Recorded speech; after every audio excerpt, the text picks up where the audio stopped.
What's up, y'all? How everybody doing? I hope everybody doing good because I am. Shout out to everybody in the chat. All right. Now, y'all, we got to straighten up some of this tea we got. We got to straighten up on some of this tea we got, gang. Hold on, y'all. I'm make sure I got a good microphone check. Hold on.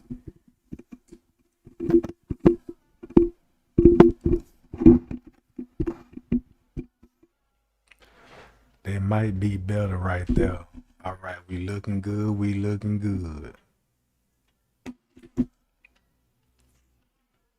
All right. Now look. Now y'all remember when I was like, y'all, we need to find out who was that lady was calling Zack and stuff. Cause we need to find out who was the lady that was calling Zack. Now, now when I was looking into it, I thought about two people. That's either Miss Teresa and Gina Mcgill, right? So we all did a voice comparison when it came to Miss Teresa. It sounded like her, you know what I'm saying? But I used to think it was her.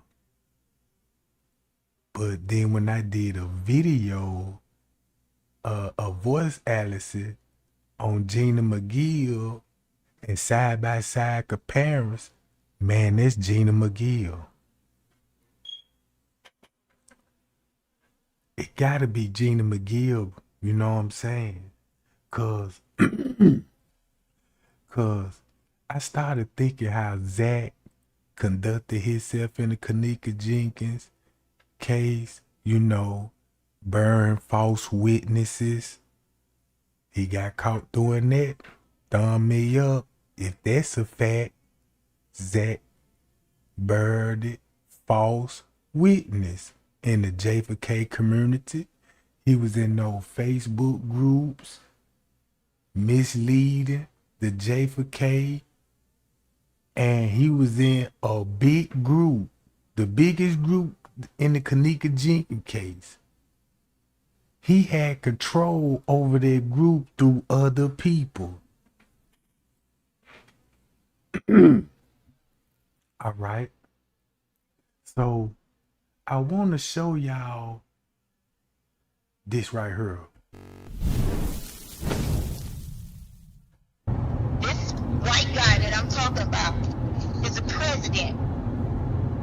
Okay. Of a big company, which is Intel. Okay. And he owns, what is it? IBM? Is it IBM? He owns IBM.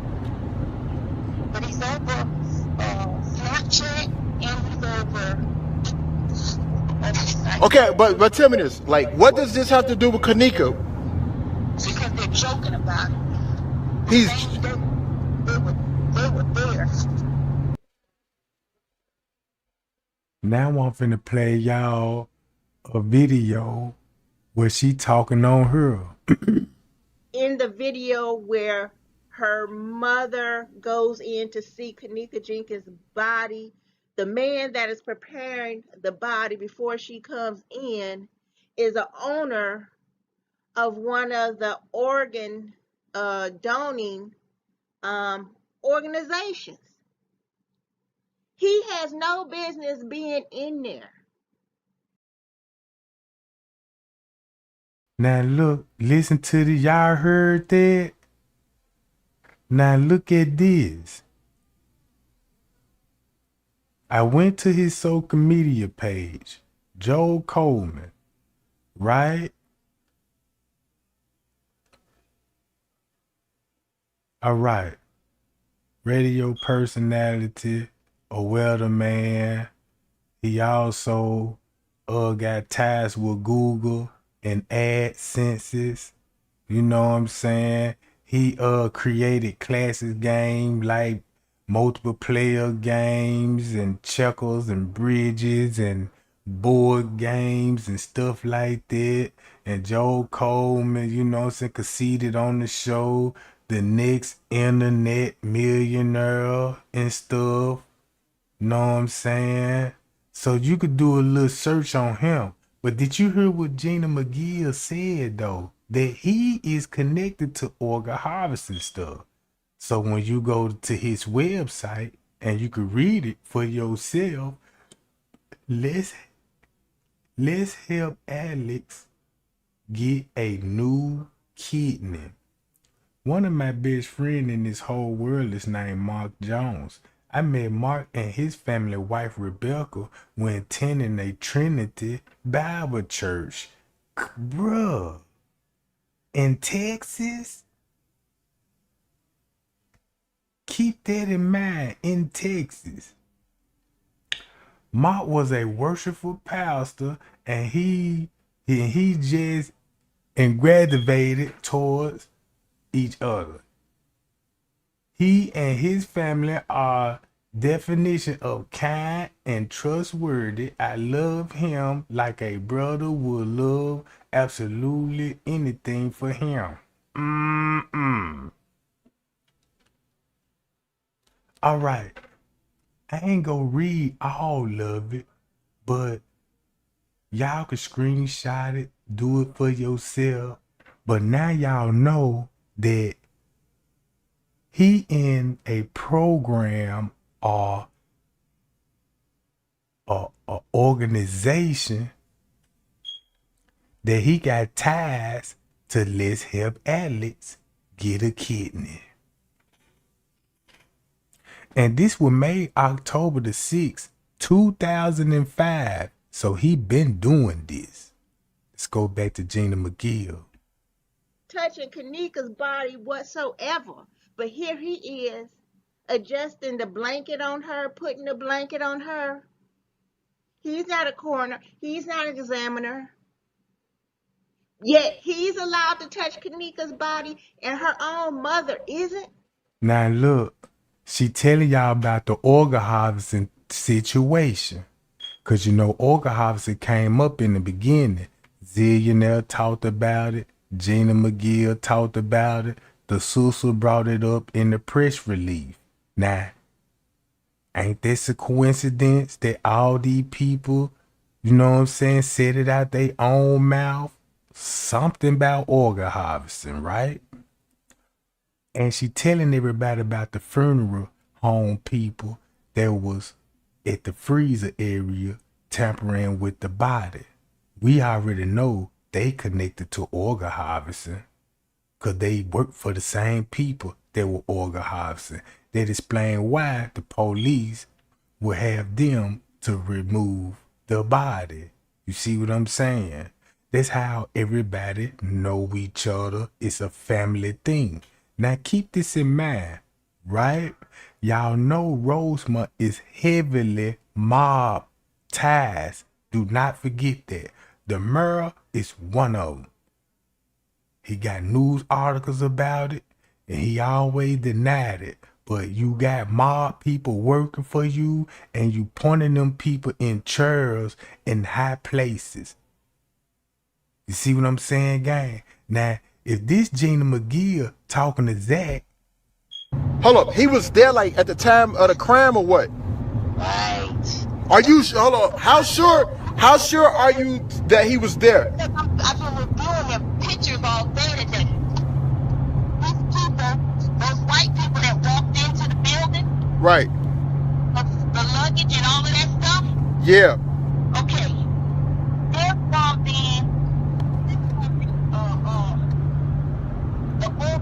the what do you call it? He what? Where they come and get body parts. Okay. Okay. The guy in the stripy shirt has a stripy shirt on in a picture from the company that he works with in Chicago. Organ donors, I forgot the name of the company. I didn't write that down today because I've been writing so quickly.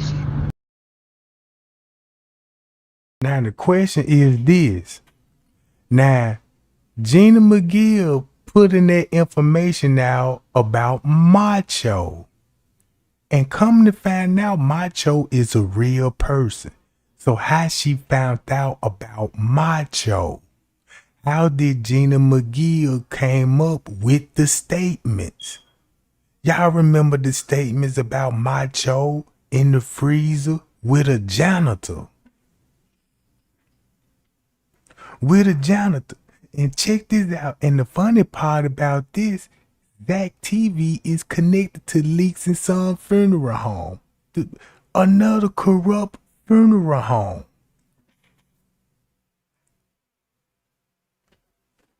Now, if she telling Zack about all of this, where's she getting that information from? How she know to look into these people? So absolutely, I definitely believe now that there's a huge black market going on with these organs. I know Chicago is the perfect place to have the black market because so many young black men are killing each other there. So yes, there is a harvest. There's a constant harvest of organs there. So I'm sure it's a booming business. But Miss Martin was so freaking greedy that she allowed them to buy her daughter's body and use her organs. That's how. Now check this out, right? Why was Zack TV want everybody would think, y'all know who they was calling me?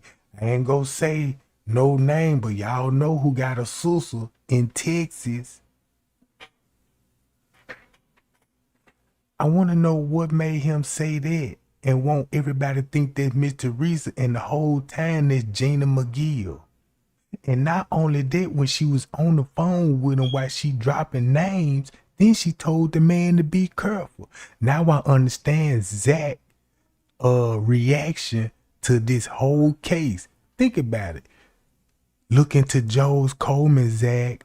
And Zack's response should have been, okay, who is Joel Coleman? What he got anything to do with this? You know what I'm saying? How you come up with this information? Where you get this from? You know what I'm saying? It was none of that. He instantly jumped the gun. Oh, are you sure, ma'am? Oh, how positive are you? You sure he was there at the time of the crime? Yes. Okay, if we known Zack for staging false witnesses, is this one of the tactics too? Is this one of the tactics that he want everybody thinking, you know, that's Miss Teresa on the phone and they trying to expose organ harvesting at the hotel? Cause remind y'all, Leonora first mentioned it in the news press. That's the first time I heard the words when it came out her mouth. So look how the pieces still fall back when they go to organ harvesting. Zack betrayed us, burned false witness, chose a king robbed them, all mentioned organ harvesting and were dropping names too. If it weren't for them, we wouldn't even know half of the stuff that we know. If it weren't for Chosen King and Rob them, straight drop, you know what I'm saying, Z and that, we wouldn't, if we wouldn't, you know, if they wouldn't have said them, man, we wouldn't even know half of the stuff that we know now.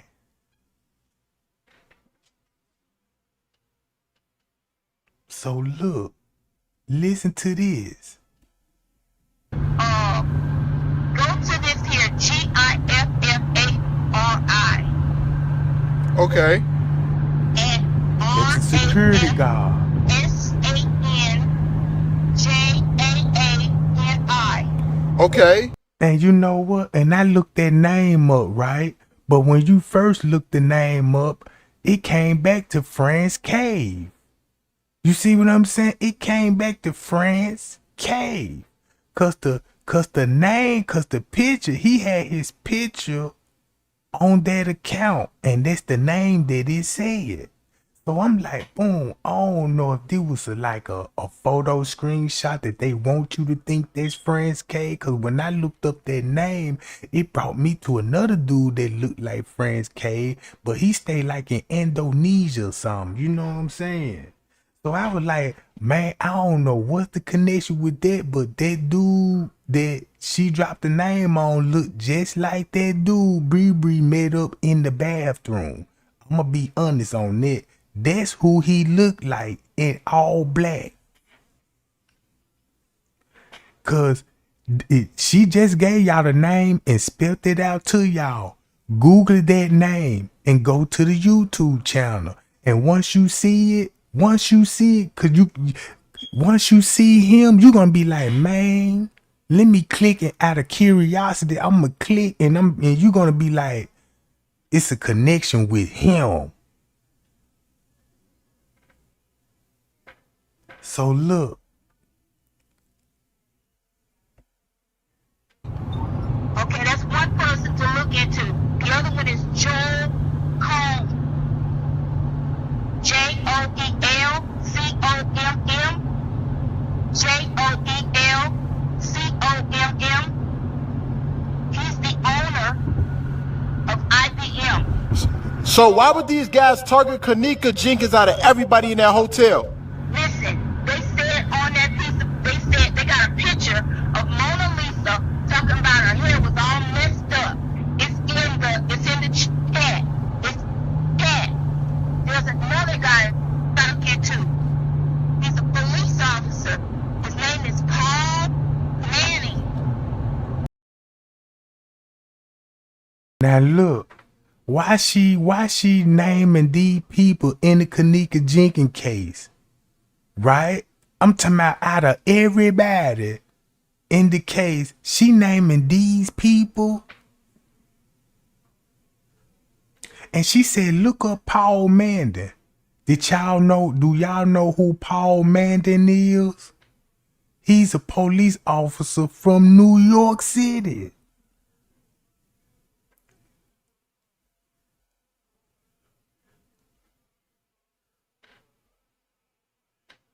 Police officer Manning guilty on 8 counts of discreditable conduct.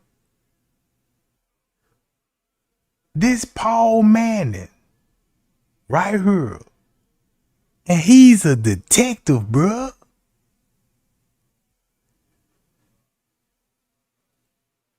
So now we already know that, you know what I'm saying, it's some kind of connection with New York, right? And then Zack be in New York. I don't know if that's connected or not, but man, it so seemed like it. So boom. So if y'all read, you know what I'm saying, he was basically, you can get the rundown on him and see what he was into. He was into a whole lot of police corruption. Put it like that. He was on a whole lot of police corruption.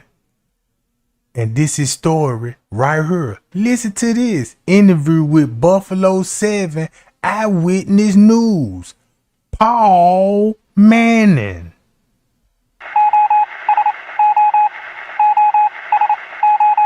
But former Hamilton, Ontario police detective Paul Manning says any reports of the mob's extinction are inaccurate. That's just not true. There's definitely a presence. He acknowledges the Buffalo crime family was weakened in the 1990s and 2000s, but says recent gangland-style killings across the border show they are starting to become active again. They're nothing more than a satellite family to control Ontario and parts of Montreal. Manning says New York City crime families are using Buffalo figures to fight a proxy war in Canada, hoping to tap into the 9 million people in the Golden Horseshoe region.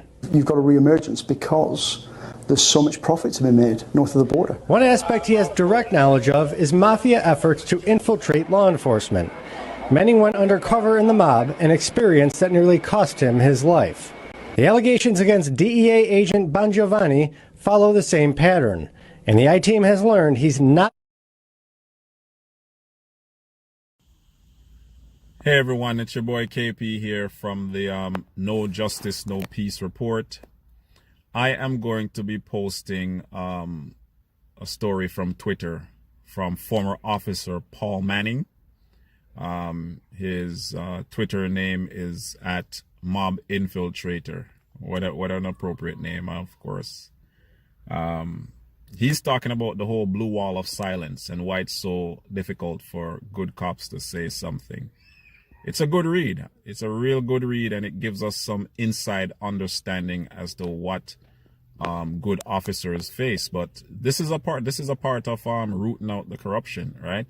And I'm glad individuals like this is stepping up and stepping out and saying something, so that it doesn't seem like people are just crazy. All police departments and police unions and all these individuals are noble, and all of them are noble, and everyone is out there looking out for the good of the public. No, we're not all crazy. We're marching and we're protesting for a reason. Thank you, Paul Manning. I'll post his Twitter information in the description box once again, so that you'll get a chance. So look, I was looking into it. I'm like, man, wait a minute. Paul Manning was working undercover with the feds, and they were working with the mob. You know what I'm saying? And what Paul Manning was doing, he was telling the feds what the mob had going on with the police and gang members. The police and gang members. And a whole lot of trafficking going on, bro. So I was like, how Gina Mcgill is coming with all of this? Dude, she got to know some kind of corruption. She got to know some kind of corruption. Her and Zack TV both got to know this because of this phone call right here. See, I'm giving this information. I'm trying to get quickly. I'm listening to you. I'm driving. I'm on the E-way driving to a video shoot, but I'm listening to you at the same time. Keep talking. Okay, it's Paul Manning. You gotta look into him. It's MOBINFILTRATOR. That's another person to look. Okay, and these are suspects, right? Correct. Okay, I got a question for you. Why out of everybody, why you coming to Zack TV instead of going to the police officers? Because Zach, you said that you wanted to do this here.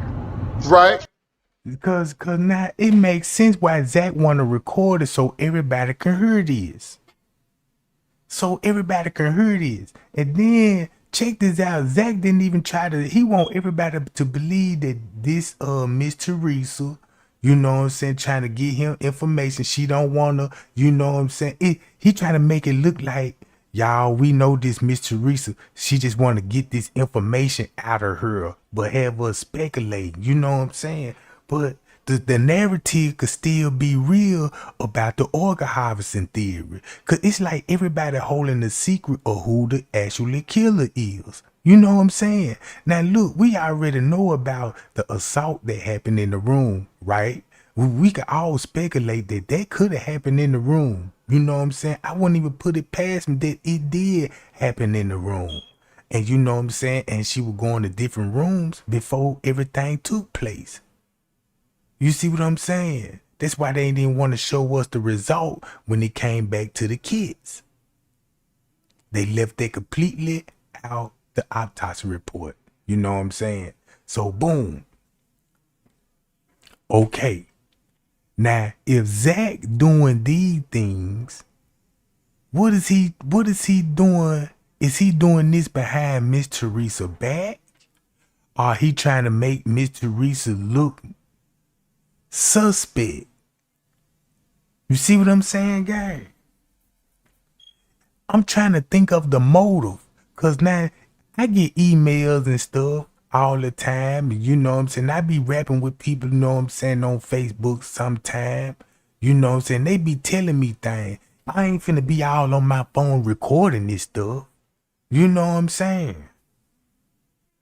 Cause if I got to record, that mean, man, you must told me something, you know what I'm saying, when we first talked. So the next time we rap, I'm gonna have a full video on it. Then I'm gonna break it down. You see what I'm saying? And then not only that, gang, listen to me closely. Cause I told y'all, look at the family member behavior, how they were acting on social media when it came to the case. First, they denied it's being family with Kenneka on social media to chose the king aired them out and point everybody in the right direction. Now we see they actually is friends with each other. I mean, and family with each other. Then you see him on the Loso video, right? You know what I'm saying? Acting funny with the girl, ain't trying to, you know what I'm saying? You felt the vibe. Y'all synced it with your own eyes. It was the reason why they pointed that video out. Then it was the reason why King Rob pointed Miss Teresa out saying the things that she was saying on September the 6th, around 8:30 going on 9 o'clock about sacrificing and you know what I'm saying and stuff like that. All right, now listen to this. You wanted to solve this here. I'm by myself. I don't have anybody. You just don't know. Okay, tell me, do any of the friends have anything to do with it? Because I believe they don't have shit to do with it. Oh, I believe they got a lot to do with it. Whoa. You said the friends got something to do with it? I think they do. What the fuck? Where you get, like... They do it, the hand sign. I've been watching how the Illuminati, how the Baphomet, you know how they do their hand. Hey, hold on. First off, why did you call me? First off, I don't know how the fuck you got my number. No disrespect. I don't know. I got your number off of the Twitter account. You have. I'm gonna tell y'all what I'm thinking at the moment. It sounded like Gina Mcgill is a part of this case too. And it sounded like she snitching and ratting out the main people that were behind the case. Because if you look at the people that she named, I want to know was their names was in that lawsuit. You see what I'm saying? That's another thing I want to know. Who was all named in that lawsuit? So boom, I don't know if Gina Mcgill was a part of this, but if you got Zack working with Gina Mcgill and they doing this, you know what I'm saying? It sounds like they trying to expose what happened to Kenneka, but trying to point the fingers at the hotel without the fingers being pointed back to them. Cause then they're gonna be like, okay, if you know about all this about organ harvesting, and you went to the Met to show the public that this got something to do with organ harvesting, you know what I'm saying? So if it's true and all that old information, is your name gonna pop up? It sounds like they trying to, you know what I'm saying? Now look, so check this out. Gina Mcgill was into it with Miss Teresa.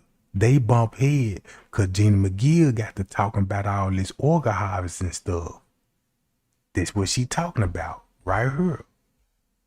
You know what I'm saying? Because from day one, Gina Mcgill was hard on Miss Teresa. And I'm like, why they so hard on Miss Teresa? Now check this out. When the first case happened to Kenneka, when we first heard about it, when they became YouTuber, Gina Mcgill instantly was on Miss Teresa in a negative way. Yeah, she ain't she don't love her daughter. She never did love her daughter and all of this. And then you got Chosen King them saying the same thing. Y'all might need to want to look into the Kenneka and her mama relationship. You see what I'm saying? And then you got King Rob saying the same thing. Then you could tell by Miss Teresa action when she talk about Kenneka, she full of anger. She don't even cry. I mean, at least you supposed to like break down, you know what I'm saying, like Florida Evans, damn, damn, damn, you know what I'm saying? None of that, right? And then how the way Miss Teresa was like, King, chosen king, did you help kill my daughter? Straight drop, did you help kill my daughter? Look at all the people that she was accusing that killed her daughter. You know what I'm saying? So I'm like, man, if you know these people ain't had nothing to do with your case, you wouldn't have said none of those words. You know what I'm saying? Because from day one, Miss Teresa told the news, what do you think happened to your daughter, Kenneka Jenkins? The first thing that lady said, I believe, Rosemont, Crown Plaza, help. She said help. And then now you got to go back to the gangs. Because when she said help, now you include the gangs. So you said the gangs, Rosemont, and the hotel staff unlive Kenneka at the hotel. And somebody knew it was an inside job. I said, what? How you gonna say somebody knew that it was inside job? Even at the lady, look, even at the 911 call, never mentioned about room 926. It was about the 11th floor. Now look what we were learning about the 11th floor. You know what I'm saying? By them cutting the cameras off, it's rumors that Kenneka went in and out that room on the 11th floor, and that's where a lot of training is gonna be at. I could believe that because they hang around trainers. So if you got Gina Mcgill talking like this, look, here she go right here. What Happened by Gina Mcgill, author, Accessories After the Fact, the Trayvon Martin Murder Cover-Up. I have this document here, but I did not find it in the official documentation. And then look, she the one, check this out, she the one brought this to the J4K community. Now when I looked at this junk, bruh, I'm not gonna lie, when I first read it, I'm like, man, this got to be for real. Cause if he's saying this, cause that's when they saying she was in the hallway at 2:30, right? Now listen to this, gang. Now let me break this down. This Gina Mcgill's. How she know Macho? And Macho is a real employee that works at the hotel. Even Friends K mentioned Macho, and he was the one that told us what happened to Kenneka. Now look, September the 9th, 2017, maybe about 2:30. Stop it right there. Think about the call Miss Teresa made at the hotel. Think about Kenneka allegedly roaming the halls at that time, right? So this at 2:30. He went down to Crown Plaza go chill with his boy Macho, who works as the midnight security. Maybe twice a week I go there to spark up with Macho on this break. Think about that. This at 2:30. This at 2:30. Now we already know Friends K came up missing at 2:30. And we were missing for 30 minutes, right? Miss Teresa calling the hotel, talking to security. Kenneka is missing in the hotel, right? And you got Monifa missing for 30 minutes as well. Right? So check this out. They go down to the kitchen, it's closed, and they smoke up in the cooler. Usually just me and Macho. On this night, the older man looking like a janitor, you know what I'm talking about, looking like a janitor, smoking with us. Macho introduced us, but I forgot his name. Now check this out. Now he's saying the manager, the janitor is with them. Matter of fact, let's go to my video.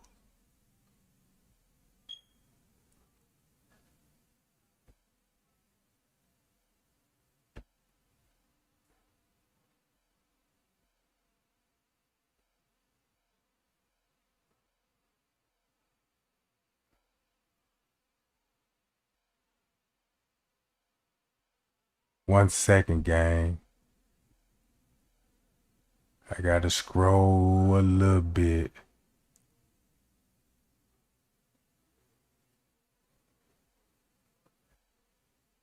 As a disabled business owner, my time is mostly spent writing emails and before.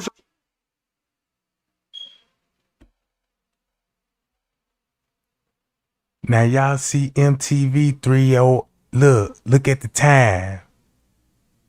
Here we go. Oh, this ain't really what I want to show y'all though, but I might got to come back to that video. Yeah, I got to come back to that video. Now I got to come back to that video, gang. So which one that was? Kenneka Jenkins, think about the time, all right.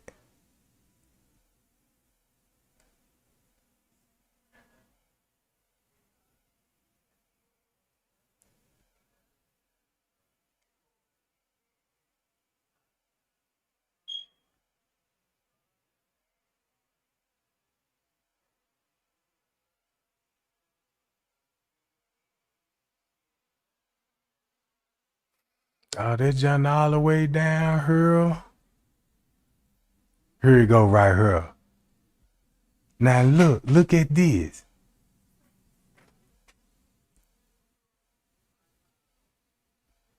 Now pay attention to this time, gang.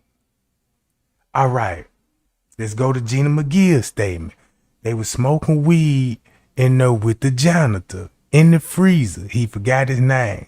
So maybe 15, 20 minutes later, that's like round about 2:45, 2:55, round around in that time frame, right? Not exactly 30 minutes, but it's going on 3 o'clock, right?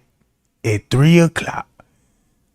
Into our section, here comes a drunk chick walking in the cooler. Everybody, including the girl, stopped and stared. The girl looked drunk and a little surprised, but when she looked at Macho, she recognized Macho. So she gotta know Macho. She gotta know Macho. So boom. She started to smirk, walk towards him, and asked Macho what he doing down there smoking that stank. And Macho giggled, you know what I'm saying, asked her what she was doing down here. She almost fell to the side and said, though taking too long with her phone and she needs some air. She was talking with her eyes closed, right? And you could hardly hear her. She told Macho she was feeling funny, grabbed her by her wrist and told her he was gonna make her feel better.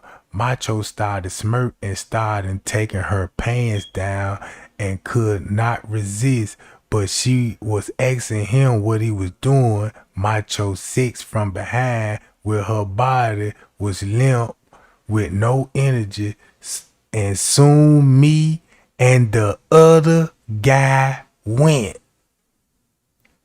Now look, gang, y'all be the judge on this. Cause Miss Teresa, when this came out, Miss Teresa immediately, you know what I'm saying, jumped on this, was like, no, y'all got the game messed up. No. And I'm like, okay, I'm looking at the document. This was actually paperwork. This is not a screenshot. You see what I'm saying? You got the correct case number on that junk. They saying they took this interview on the 10th at 10 on the October the on October the 25th, 2017. That's 5 days after the case closed. You see that? They even got it stamped on their clothes. You see what I'm saying, gang? Look. Macho wanted to go again, but he was getting crazy and bit her on the titty. And that's when she finally got the screen, grabbed Macho by his face and smacked her. Macho got mad, picked her up, slammed her right on her face. Then she started to bleed. Macho was chill, but he was pissed. He put a bag over her head, and she was on the floor fighting. And when we stopped him, he took it off. Okay, he took the bag off. Then Macho picked her up, threw her in one of the freezers. Now look, check this out. This makes sense. They gonna be in the coolers. Cause everything gonna happen in the coolers. Now when you go back to the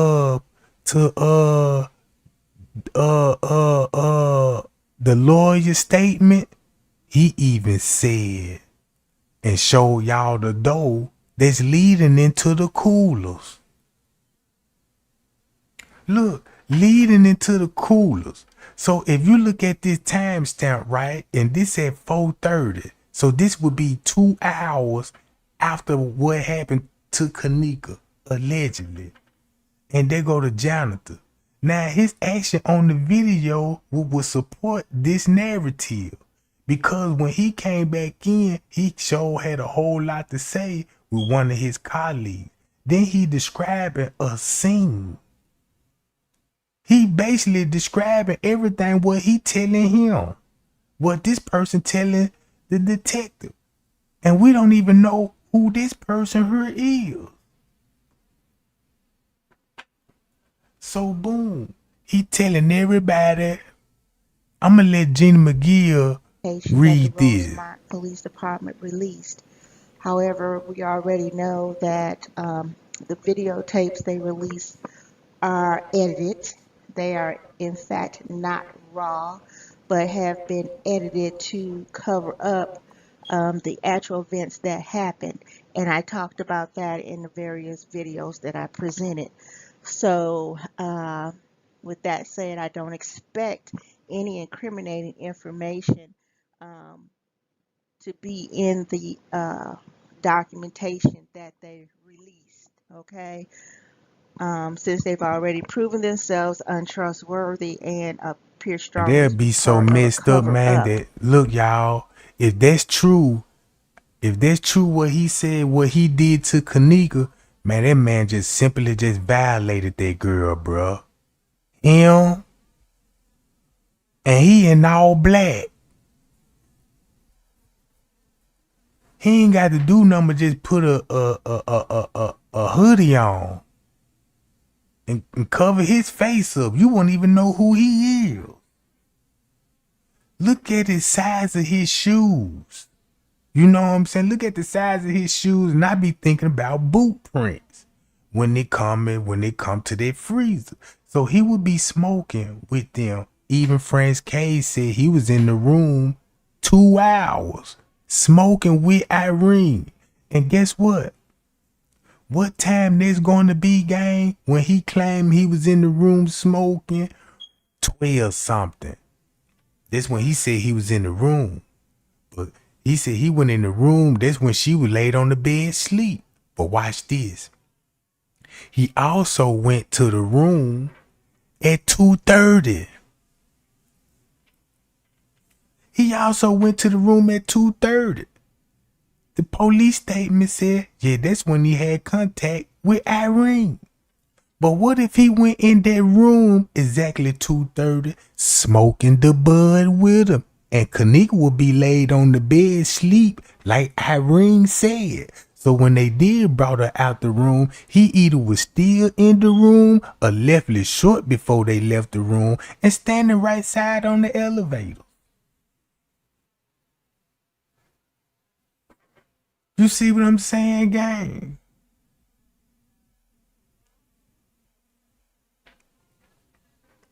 And then look, Franz K would be missing for 30 minutes. At that time, that's probably where he was at, smoking and drinking with them.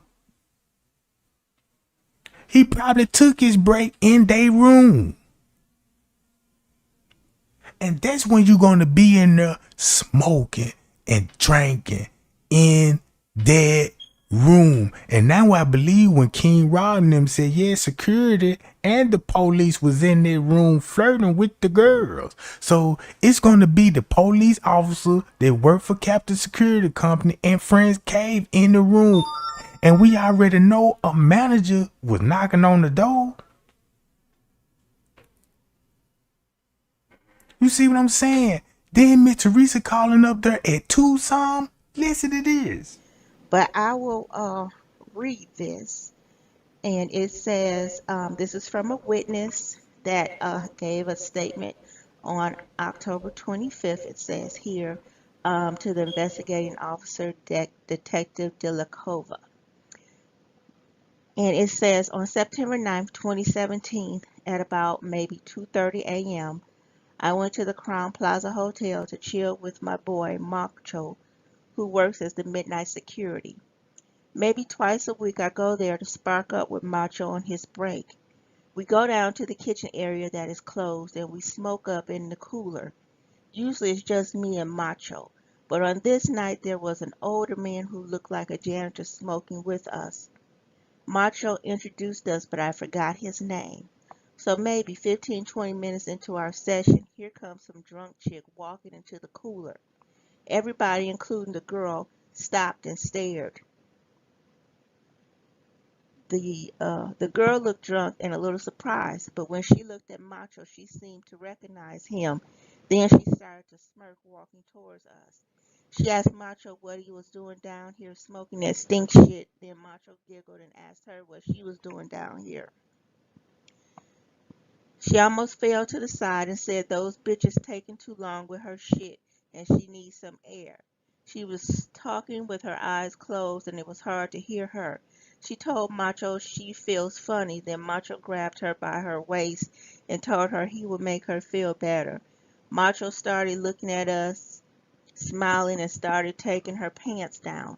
She could barely resist, but she was asking him what he's doing. Macho started sex from behind, and her body was limp with no energy, and soon me and the other guy went. I felt stupid. Macho went to go again, but started getting crazy and bit her titty, and that's when she finally got some energy and grabbed Macho by the face and smacked him. Macho got... And you know what's the strange part about it? Cause Miss Teresa and them family supported that theory. They made, look y'all, the family admitted somebody bit the titty. Cause they were like, yeah, justice gonna be served. Cause I'm like, man, they must got some DNA and all this. So if they admitted that part, so you got somebody, you got a witness right here saying the same thing Miss Teresa was agreeing with. But when Gina Mcgill released this, oh, now it's a lie. You see what I'm saying, gang? So it's like every time when you try to look, it's like Miss Teresa, man, I don't know, bro. got mad, so he picked her up and slammed her right on her face. She started to bleed, and we told Macho to chill, but he was pissed. He put the bag over her head, and she was on the floor fighting. Then we stopped him and took it off. Then Macho picked her up and threw her in one of the freezers. She was still alive, but was coughing and crying. Macho turned the freezer on and shut the lights off and told us, let's go. The next day, Macho told me Now y'all see that? He even demonstrating it on the camera, bro. Again, he even demonstrating it on the camera. She died, and the family and friends were causing trouble, but not to worry because his guy would. The next day, Macho told me she died, and the family and friends were causing trouble, but not to worry because his guy would hold us down. I see So people Macho talking got to about be it, the and this police girl officer won't let me then. sleep. So I wanted to step up. I can't take it. She wasn't supposed to die. We were just having fun. So now look, once you think about it, right? If you think about what Franz K said in his letter, he said, look, because he left the time gap in his letter to the 30-minute gap in his letter. So, friend, just say, if it's safe to say that when Franz K was up there in the room smoking with him and Kenneka downstairs with Macho, because when they met up at the pool area, Macho the one that gave him the story how she got assaulted by dudes at the party. Now, this where a thinking man gang come in at. And man, let's see if we gonna win this challenge. Cause now look, if we tight on the timeline, right? Okay, recap this. Everybody focus on 2:30. You should know what everybody was doing at 2:30 all the way down to Leonora and Miss Teresa.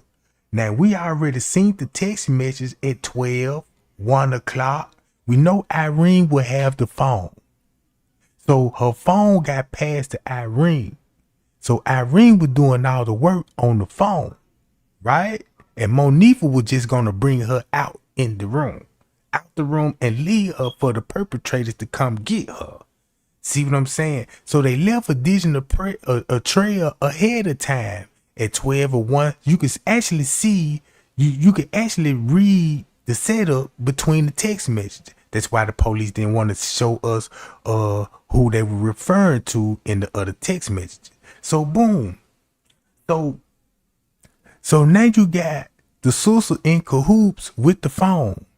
And now you got Monifa bringing her in the hallway to something. Franz K missing. Miss Teresa calling the phone. Check the cameras. Then you got a janitor being accused of in on this assault with her in this freezer and this cooler. You see what I'm saying, right? Then I'm watching him on the video describing what he saw. And do y'all see all this black tape on the wall? That's the same stuff that he was taking to the freezer. Because when you look at the stuff that was in the freezer, you could trace it back to this office right here. And then it would make sense that, boom, he will be one to pull up the wood double doors. He the janitor.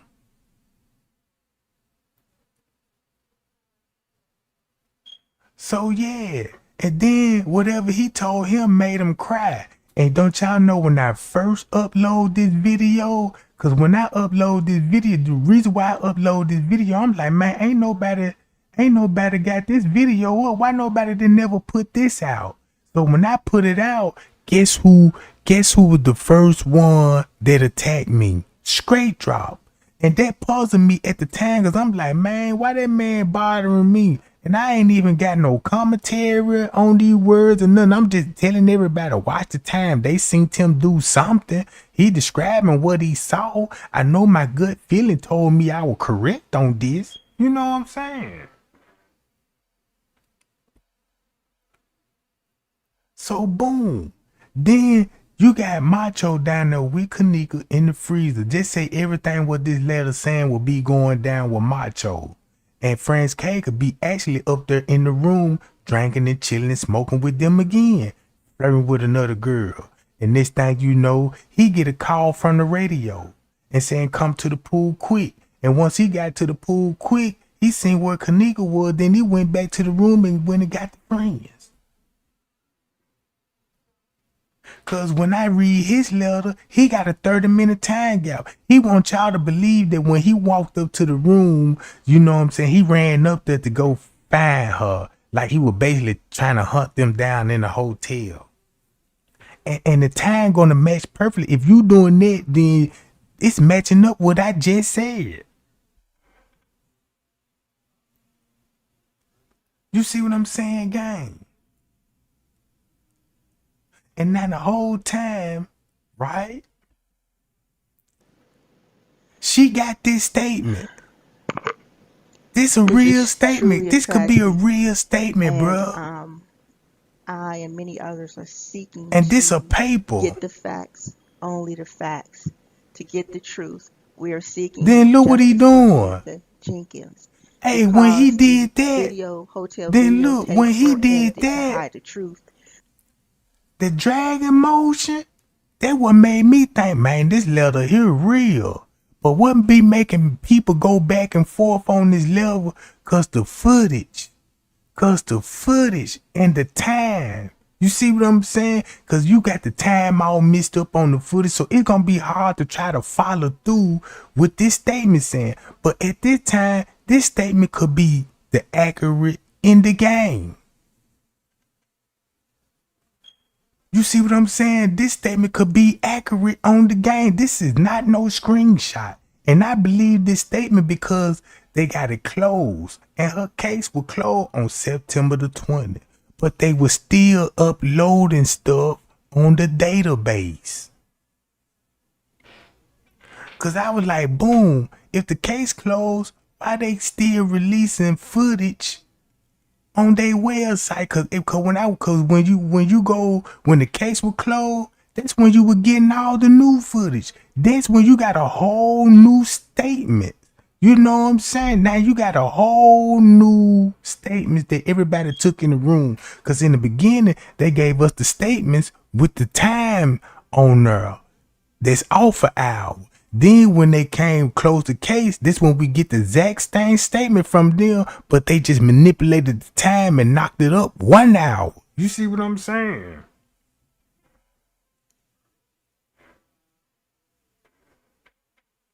So look. And Straight Drop was in my comments. And I'm like, man, how you assaulted me in my comment, bro? And I just upload the video and didn't even know the whole time the man was on the footage. So now I understand why he was heavily on Trey Gang. I'm like, man, why is this man? He was talking to me and then he was harassing me so much. I said, man, that sucker got to be on the footage for him to be acting like that. Cause I'm like, man, uploading a video just don't make nobody that mad. So I started looking for him on the footage and I found them. Cause I remember what King Raw and them always said. Yeah, you were there Straight Dropper. You had the room and everything.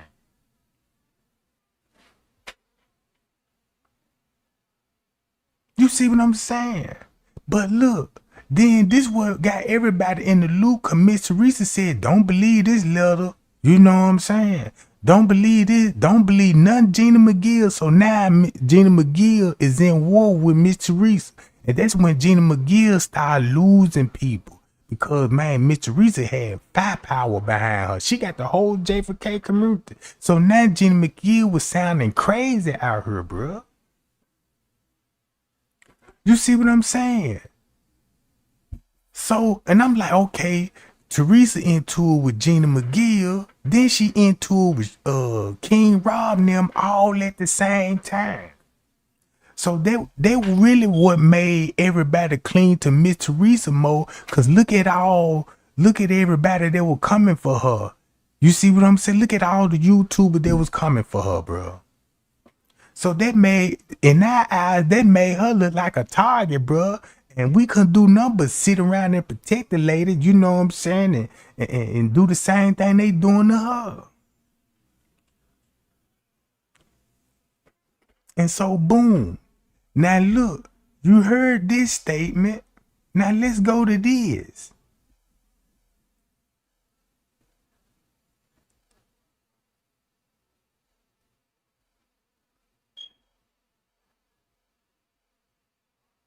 Let me see, can I find it? Now here it go right here. You see this? She on Crenshaw.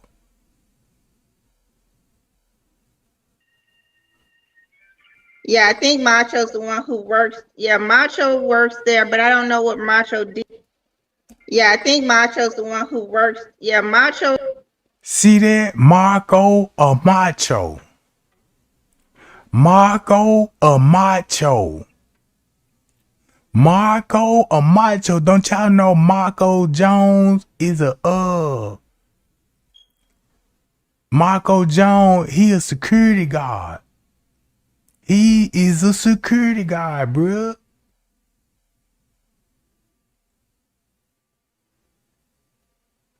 me show y'all this video. Look. Works there, but I don't know what Macho did. What did it say Macho did? I haven't looked at that. Security, I believe it said security. He works security. That's I mean, one thing I do know though is there would be no Macho sounds like at best a nickname. I don't think, and even if let's say his birth name on his birth certificate says Macho, right, and his last name is something like Rodriguez, right? It would still state first and last name on any police report. All of the redacted files, they have, you know, a name on them. I understand that you're, well, you know what? All I'm going to say is I put that out there for information for people to have. I believe it's reliable. I believe that is a description of what happened. She talking about the letter. You know. Now I'm reading the chat. If you have all of these questions about it as whether or not it's valid and it doesn't meet your level of expectation, then, you know, you don't have to rely on it. Right. And that's it. But I'm not going to try to convince you or anyone else that it is valid, because I don't know. You said, well, in the police statement, it wouldn't look like that. It's a midnight shift, right? Y'all listen to this. Right. Let's see if he's there. Now look, check this out. And Crenshaw thought she was lying. And look, they were finna put Macho on the phone, bruh. Now this the same one that calling Zack TV. Now who is this lady, bruh? Who is this lady? Cause now she got me very interested in her. I'm looking at the name she dropped. She even told Zack to even be careful. She the one that told Zack to watch out for his life.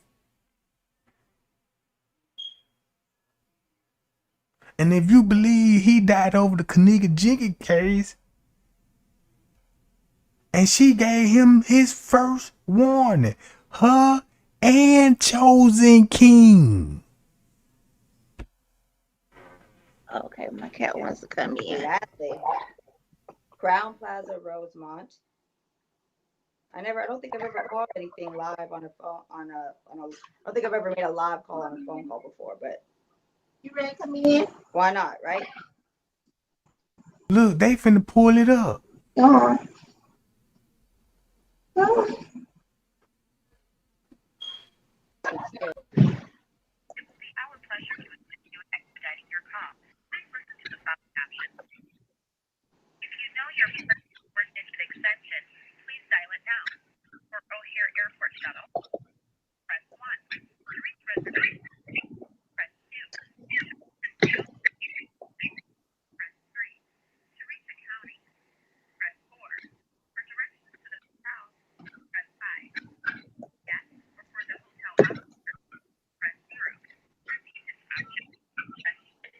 Can you hear it all? Man, one thing they can't say, she wasn't lying about Macho.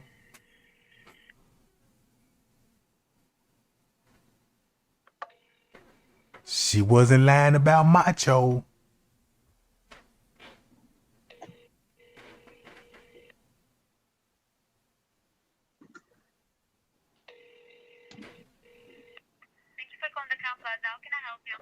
Hi, can I speak to Macho, please? Macho. Macho? No, not a guest, an employee. He works there overnight. Give me 1 second. Thank you for choosing the Crown Air Hotel and Conference Center. Your success. Hi, may I speak to Macho? Macho. Macho. He works there. He works there overnight, like security. He should be there by now. Well, not necessarily. As if he used to work there. Conveniently located directly across the street from the Donald E. Stevens Convention Center, adjacent to the Rosemont Theater and just minutes from O'Hare I also asked if he used to work there. richly designed guest rooms, state-of-the-art banquet and meeting facilities. So your visit or leisure trip is the best it can be. View our seasonal rates and packages online at crownplazaohare.com. That's Crown Plaza O'Hare. But you do know you'll actually have to talk to human resources. Hungry? Crown Plaza O'Hare is ready for appetizers, large or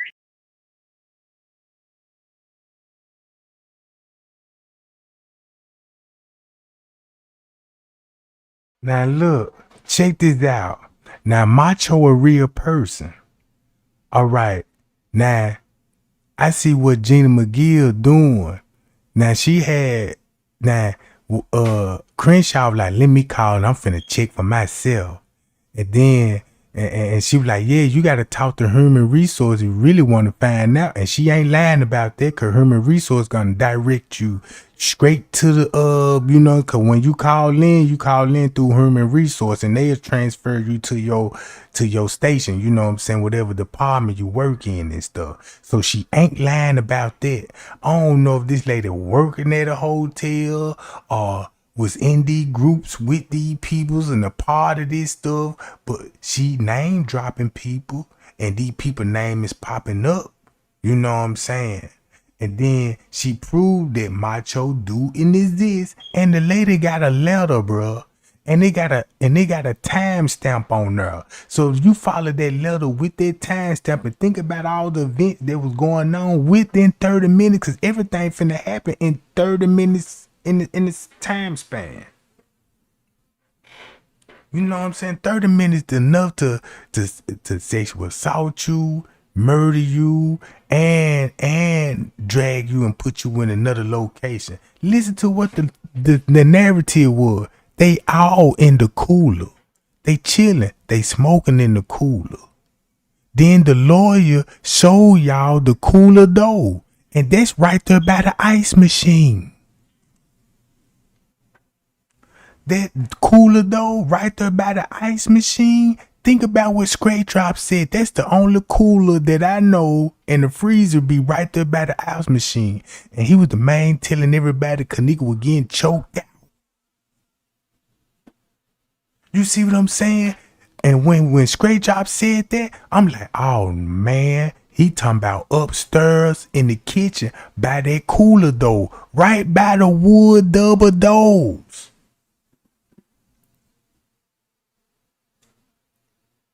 You see what I'm saying? Chicago Fire Oven features specialties from its blazing stone fire oven, like delicious pizza, along with specialty sandwiches. Another thing is they don't take slang names in police reports. They don't.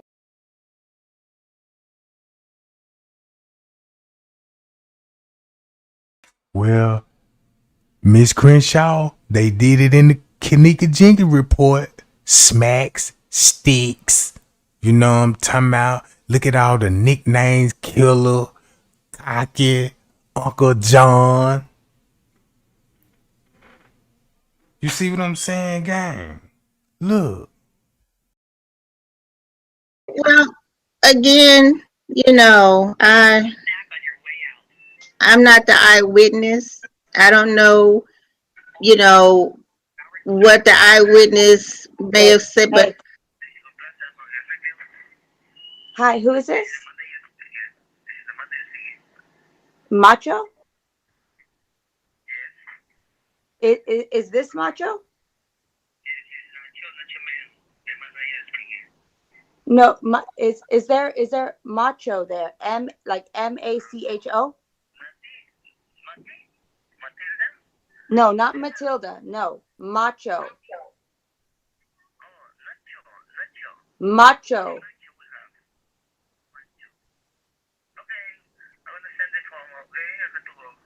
Is there anybody there by that name? Mm-hmm. Yeah.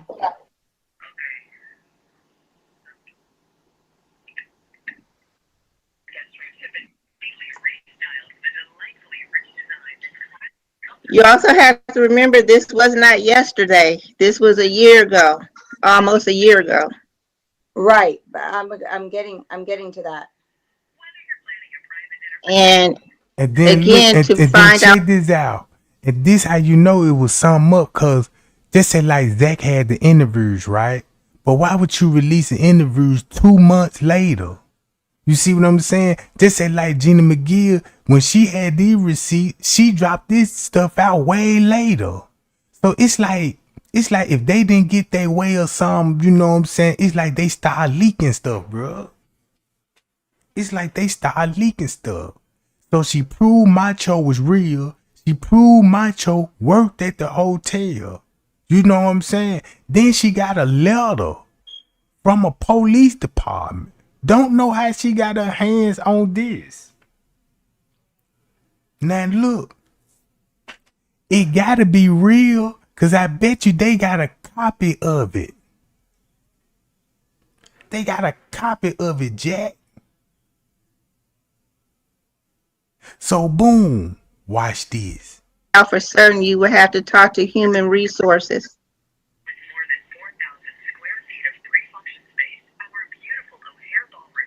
And you also said that the police don't take a nickname or something. But if that's the only name the person knows, then that's the name the police would have to. I forgot her name, gang. But her real name is Gina Lopez. Her last name was Lopez. What's her name, gang? The one that died in the car wreck.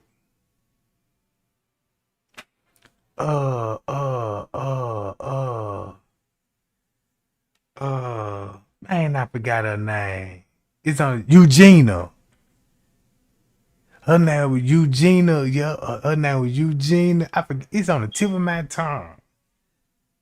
But if you think about everything, what this lady said, she got receipts and she bagged it up. But Miss Teresa was like, hold on, she a fraud. Don't believe nothing that she telling y'all. The letter is fake. And then Miss Teresa said the letter was Photoshop. But what she failed to realize, that's actually a piece of paper that they took a picture of. Yeah, Eugenia Walker. Now look, Eugenia Walker, real name is Eugenia Lopez. You see what I'm saying? So you got to look into that. To focus on more than just the witness statement. I get that. The witness statement, if in fact valid, is extremely important though. But we're just doing this because this should have been done. Now look, So watch is this. Macho the one that he's the one that worked there, right? As security? I don't know. What does the witness statement say? I just read it like right now, but I didn't remember. I thought so. Someone in the I haven't. I just listened to it when you read it. I don't remember. I know it said he worked there.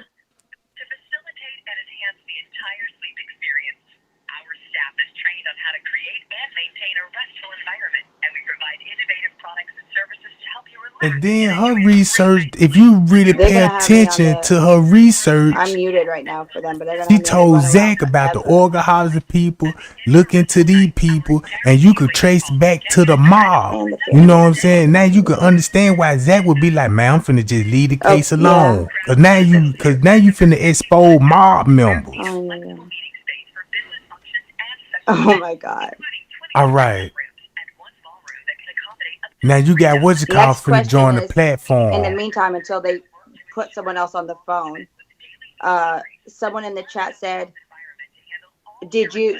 The next question is going back to something else that you said. Did you see someone getting raped? You said that you saw someone getting raped, or and she said she saw the video. Some men on top of Kenneka. I saw one man lying on top of her, and then I saw another man standing over her.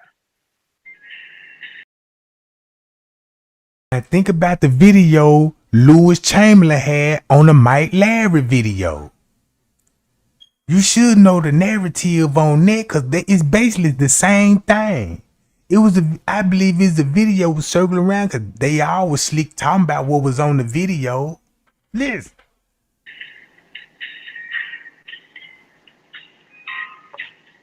Where? In the in Irene's room. In Irene's room. Okay.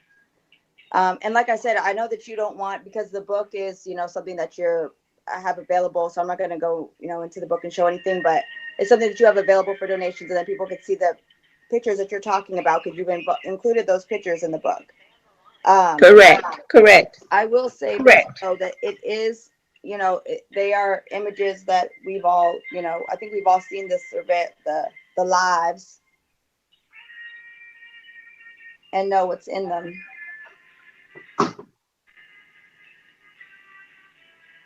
You guys are killing me. But the report said Macho came by to visit his friend on break. No, I think a friend came to visit Macho on his break, right? Yeah, I think Macho's the one who works. Yeah, Macho works there, but I don't know what Macho did. What did it say Macho did?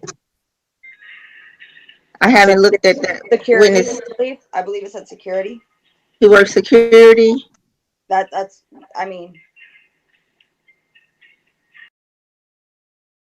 Now look, check this out, right?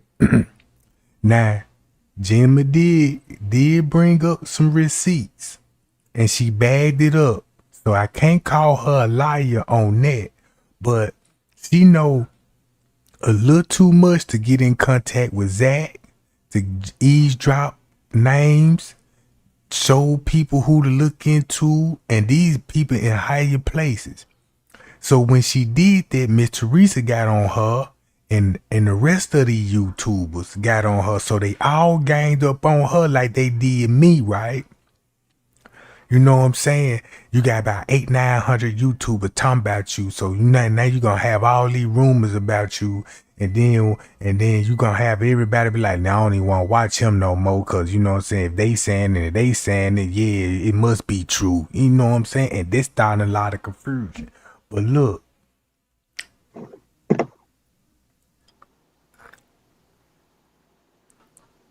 Where's Tiffany? You even got Tiffany Draper on this channel right now.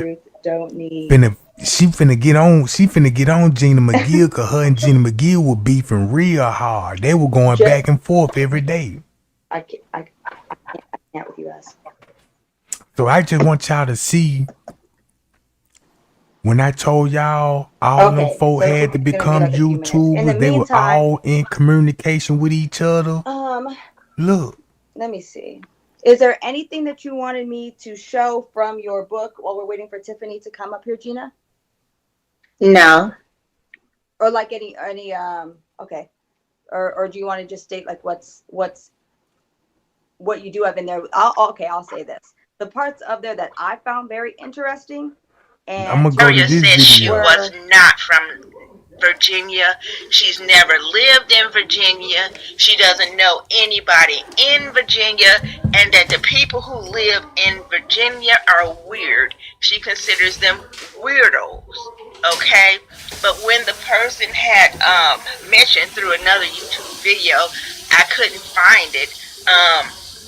The person and that was what she had gotten upset about. So what Aeria did is she threatened to have this YouTuber killed because she had searched her background and made certain assertions. Now, when she threatened to have her killed or murdered, she used the word for myself under ice. Okay, and she said that she could find this YouTuber. All she needed to do was have her IP address, and she could find her. She also said she hopes this YouTuber gets tortured. Okay, and she said that is not a threat but a promise. What she was saying, other things that she said to her, and I was like, whoa, what the heck is going on here? This is an extreme overreaction to someone just doing background research on you. Now, I don't know everything the person said in that YouTube video, but I think it's highly unlikely that it was in it. Okay, she did research her, and one of her names is Malaysia Milan. And guess what? These are photos from. And guess what? The city she says she's from is Williamsburg, Virginia.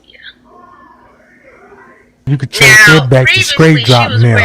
She said she was ready to have this girl. Now look, make it so bad. When you trace back to Virginia, you tracing back straight drop now.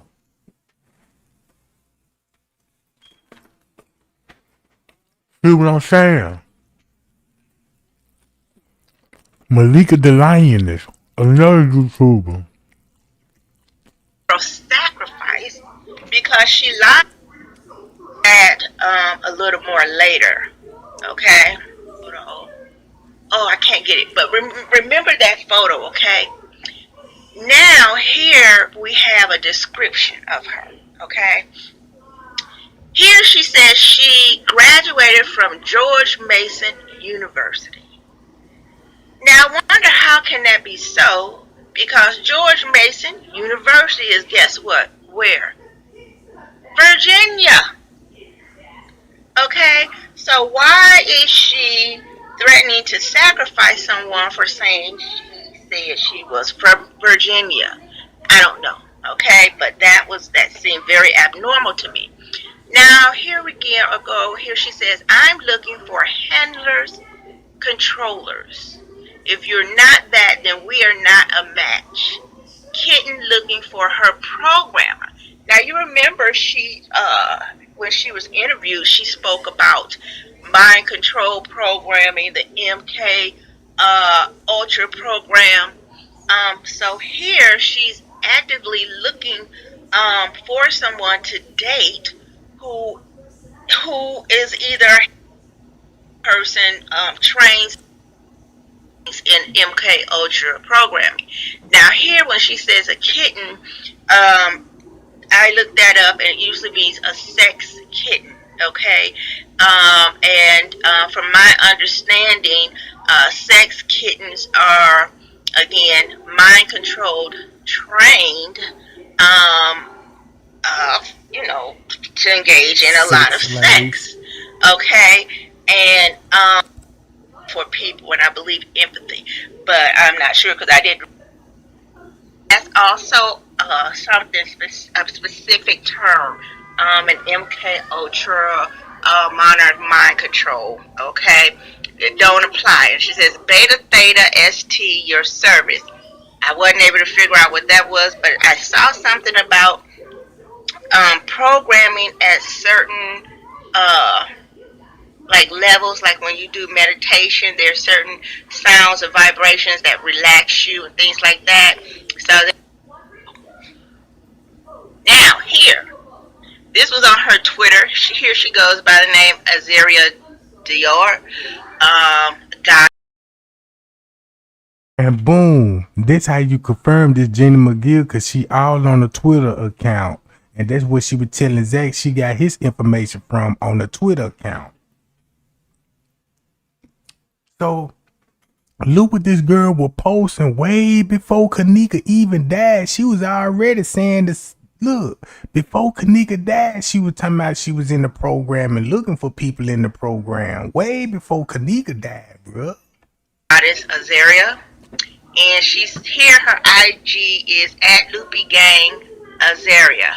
She says, I am the model, the musician, and actress from the Dominican Republic, but resides in Atlanta, Georgia.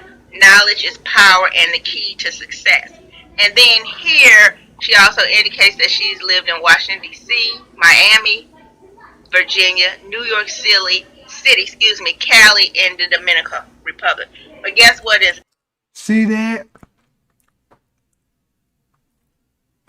Look, you could trace her and straight drop. If you do a background check on her and straight drop, bruh, they gotta be related.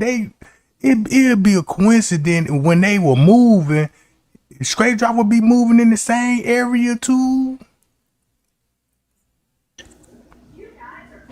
That she used this phone picture I showed you all before for her dating site, I found it very inappropriate for her to put a banner of Kenneka Jenkins over the body she used to advertise to get a date. I found that highly inappropriate and disrespectful. You all may differ in opinion. Okay, now here, I forget where I got this. One of the social sites. No, this here was from a video. And I think once in some video something she said she was a vixen. That's one thing. And then in a Twitter thing, at the wrong one, like I won't slide your tranny ass. Now, the thing that went here was this girl is in DC. Okay, and she said she had threatened Azaria when she came back to DC, she would beat her up. The reason she said that was because Azaria claimed to be this girl's cousin. Okay, and lady acting like her aunt. Then look, she was doing this a year before Kenneka died, and she telling people that's my cousin. To this girl, she perpetrating that this girl, she related to this girl, and look what she did in the Kenneka Jenkins case. Yeah, I dated Kenneka brother. You know what I'm saying? And then first I caught up in the lie because she first said she was cousin with Shamaya, I think. Shamaya, Monique, something like that. So this lady could be mentally ill, bro. Or she could be one of those actors like everybody. She could be one of those actors they'll pay for, but like get on social media and talk all that crazy talk. Get on there, John, to get the crying and talk about the program and how people can snap fingers and gang stalk you and all of this stuff.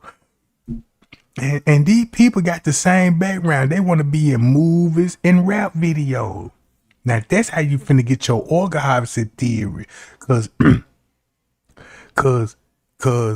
that's how it gonna start when it comes to sacrifices and stuff. So remind y'all when that pastor said the devil asked Miss Teresa to sacrifice her, that means he was asking her. He was asking Miss Teresa, let me kill her. And you're gonna have a big shift in your life. So it ain't no telling what these people will promise for they hard work. You know what I'm saying? It could be a small little movie role. You know what I'm talking about? It could be a deal on a contract. You know, it could be anything. Fake crying, answer the phone. Standing aback, away from the funeral, and everybody else is, a little bit, I guess, maybe like 25, 50 feet, I don't know, away from her. And there was an issue about whether or not she was an Eastern Star.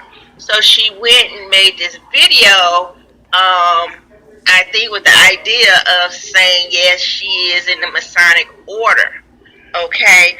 But for this to be her brother's death, I would think she would be up there with the rest of the funeral goers instead of trying to prove that she was part of the Masons. And I don't even know if that was her brother. You know what I'm saying? To me, she was like standing back in a way. And then she even told everybody she was related to Zack. You know what I'm saying? She was talking about Zack like Zack raised her up to who she is. You see what I'm saying? So who is this girl actually? Because her behavior seemed kind of strange right now. Because if she down with this organ harvesting program and this program stuff that's what's going on, and she could be one of those crisis actors. She could be one of those crisis after, you know what I'm saying, they need somebody to sit in for a distraction. So if she made all of these claims about the family, dating Miss Teresa's son, why Miss Teresa never spoke up about it? Because she was basically saying how her own cousin was walking in the hallway playing Kenneka. Miss Teresa didn't never say nothing about her. And she was doing a whole lot of crying and stuff. You know what I'm saying, guys?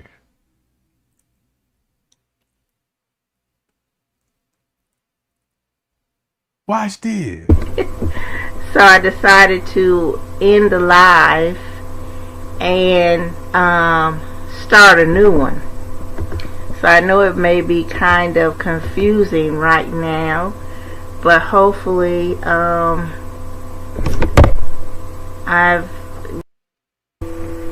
please don't mess up on me.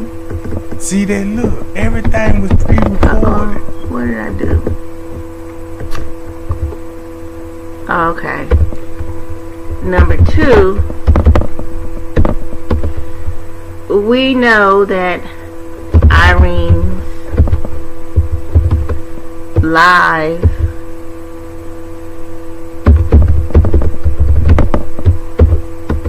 was edited before posting on Facebook. See that? That's true. Okay? That's true. All right. We know that Irene's live did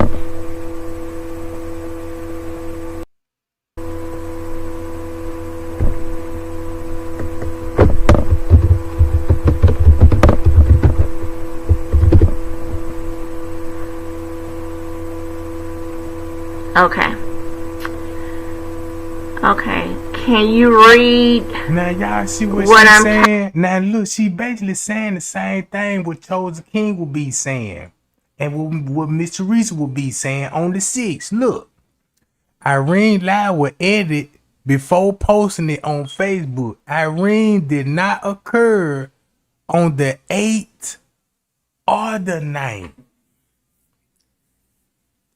You see what I'm saying? And then when you listen closely what Chosen King said, he basically saying Irene didn't show back up on the 9th. That's why they had Jalen Ford to play the video. Since she didn't show up that night, that's why they just went on and released the video they already had. I don't know if that's true, but that's what they said. So if you look at it like that, boom. Irene live did not occur on the 8th or the 9th. TY live may not have been a true live. He had actors and various people. For an example, it's a person standing up look like KJ. That's not even KJ. No, come on. So,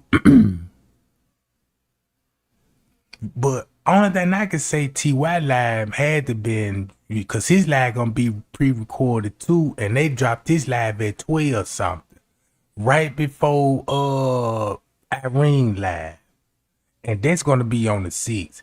Then in Irene live, that's gonna be, you know what I'm saying? I believe both of they live gonna be on the same day, bro. Same day.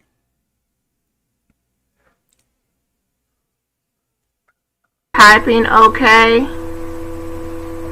I think maybe because I have this set on. Anyone else? Can you hear me? Put a 1 in chat. I think I know why this is the way it is. Hold on. Yeah, I know why.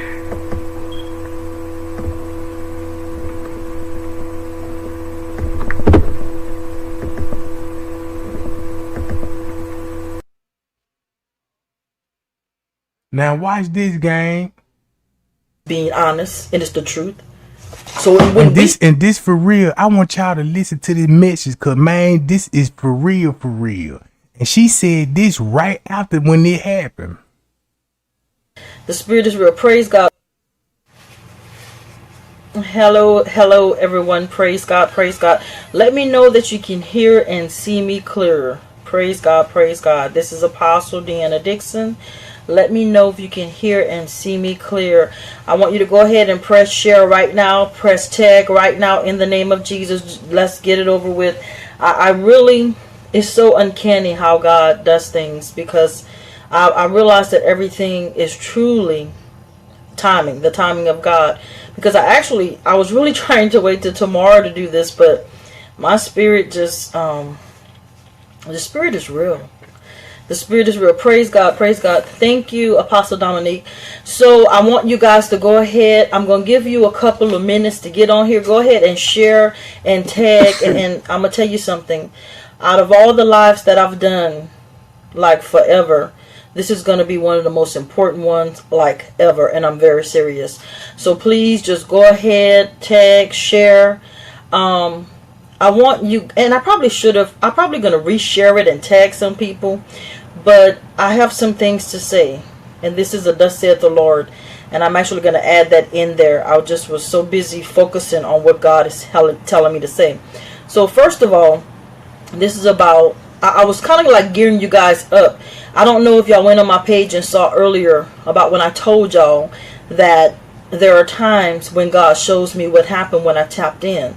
When I tap in, it could be a murder. I promise you, I'm not lying. There are times I got so scared in California because I was going to a store and God would tell me this person did this. And I have got back in the car because they started looking at me like they knew that I knew that they knew that I knew. Y'all don't hear what I'm saying. So let me take this and piece this thing how God want me to say it. Believe it or not, praise God, praise God. This is a hard word too. This is a hard and deep word, but I have to do it the way God told me to do it. Number one, judgment is in the church and judgment is in the world. And unfortunately, that young lady, Kenneka Jenkins Martin, because on Facebook she's Martin, and I think in real life she's Kenneka Jenkins. First of all, my heart goes out to the family.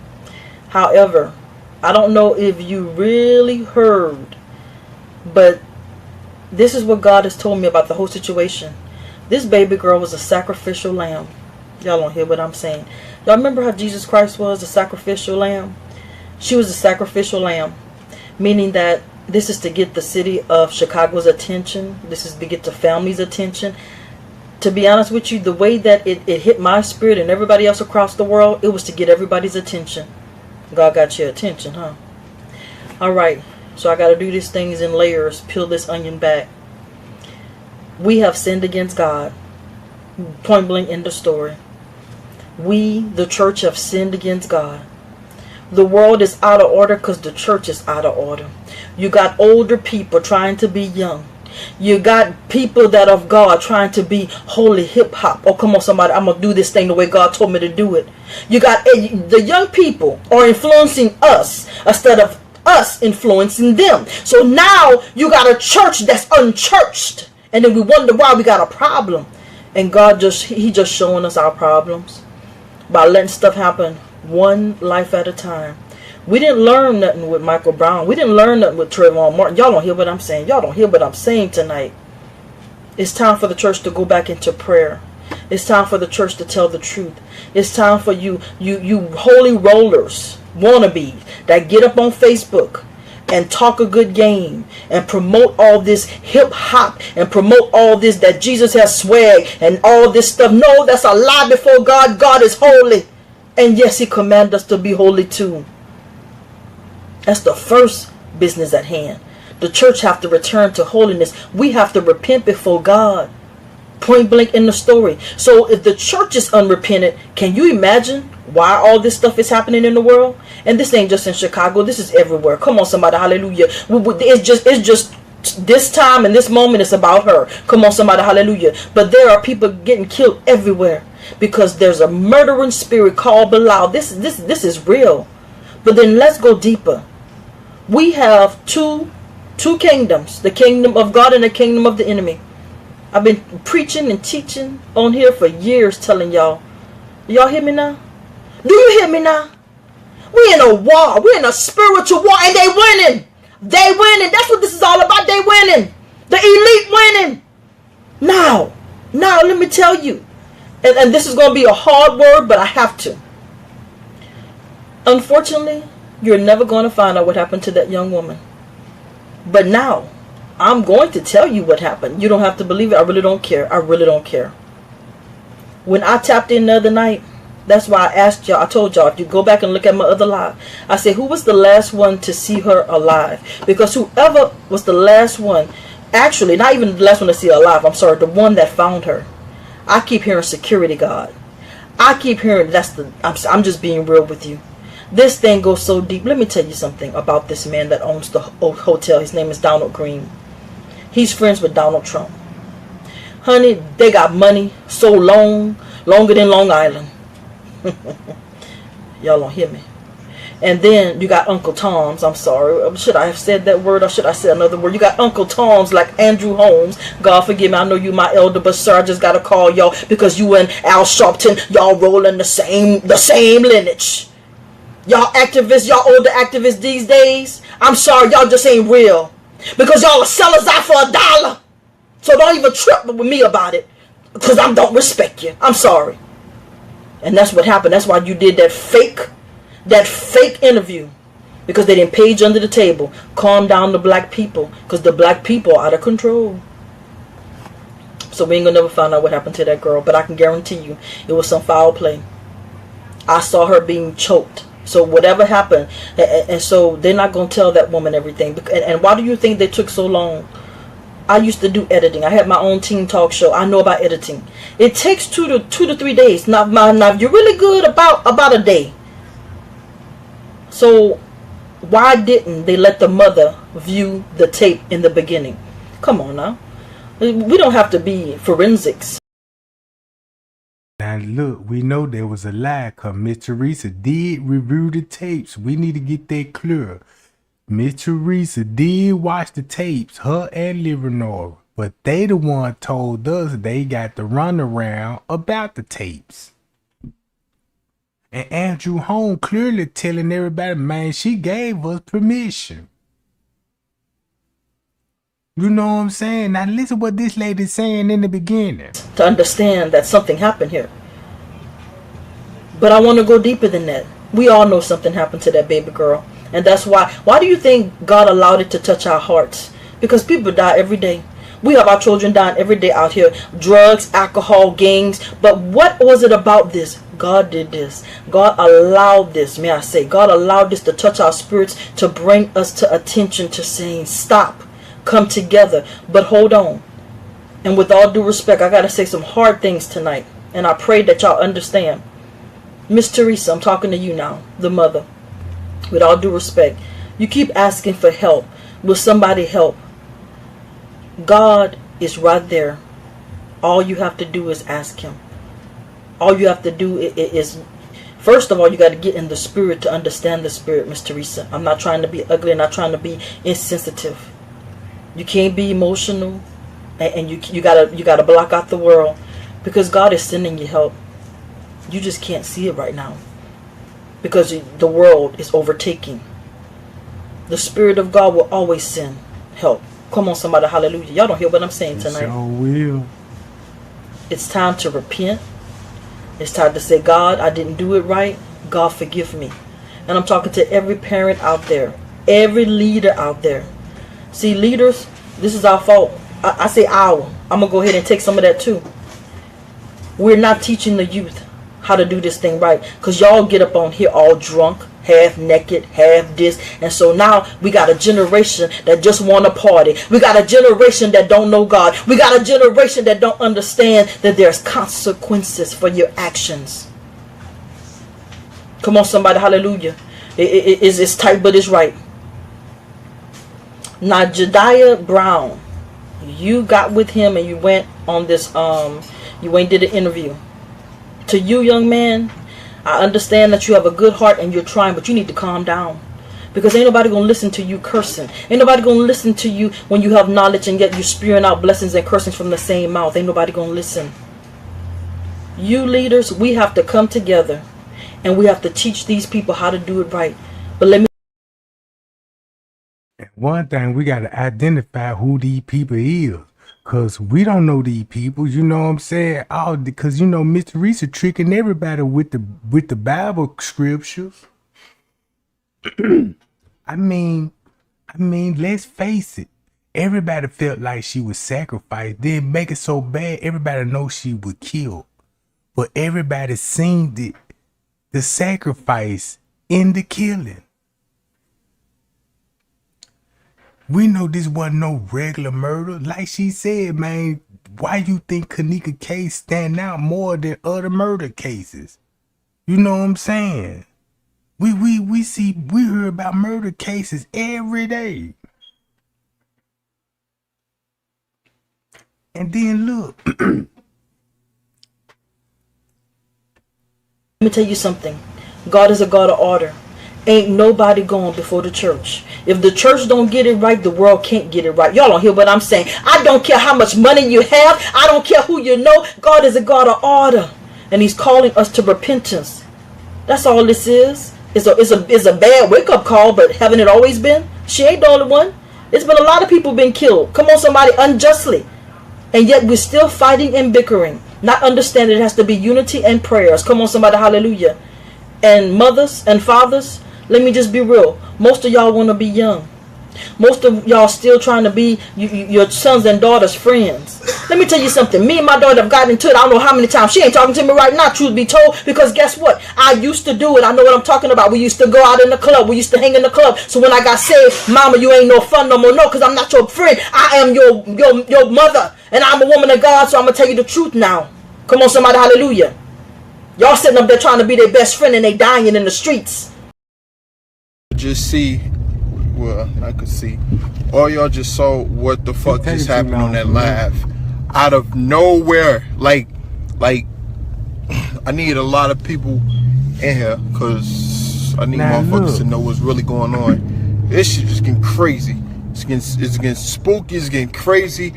Every second is some new information. Every other day is some other shit going on with it.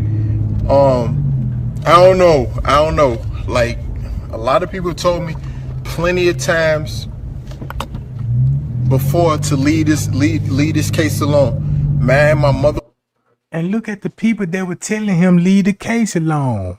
Chosen King, Gina Mcgill them, King Rob them. It wasn't nobody but YouTubers. Then he trying to like the hotel making threats. Everybody said they were getting threats from the hotel. Who account it came from? Because I know it didn't came from hotel.com. So it, you know what I'm saying? So I don't believe that the hotel was sending no death threats. They were just saying that to make us feel sorry for them, making us think like, man, these folk getting so deep that they finna get killed. And we gotta protect them. And then he burned false witness. Now let's go back to the letter. But hold on, before we go to the letter, but everybody look at this. This is Paul Manning, a detective. He a whistleblower when it comes to the police, talk about the mob corruption with gang members. And look, once you hear this story, don't this sound familiar that he said, man, the mob and the police, what they do is they hype up the beef between gang members. You know what I'm saying? So they can start a gunfight. Cause when they start a gunfight, you know what I'm saying? Now, you know, they body belong to the state. That's another part of organ harvesting. You got to body her a dead victim. You know what I'm saying? Just tell the family he didn't survive the injuries. And don't you want to donate? It's the oldest scam in the book. Then how Gina Mcgill is coming across him and telling everybody that he was a part of the Kenneka Jenkins case, but he a whistleblower. He the one snitching on the police. He the one that got put charges on the mob. He taking the mob down. So how is she getting him mixed up with Joel Coleman? And we know he in the kidneys. You see what I'm saying? But we know he a wealthy man. He a businessman. And then look into all the stuff that he connected to. Attack of a birthday monkey. These books.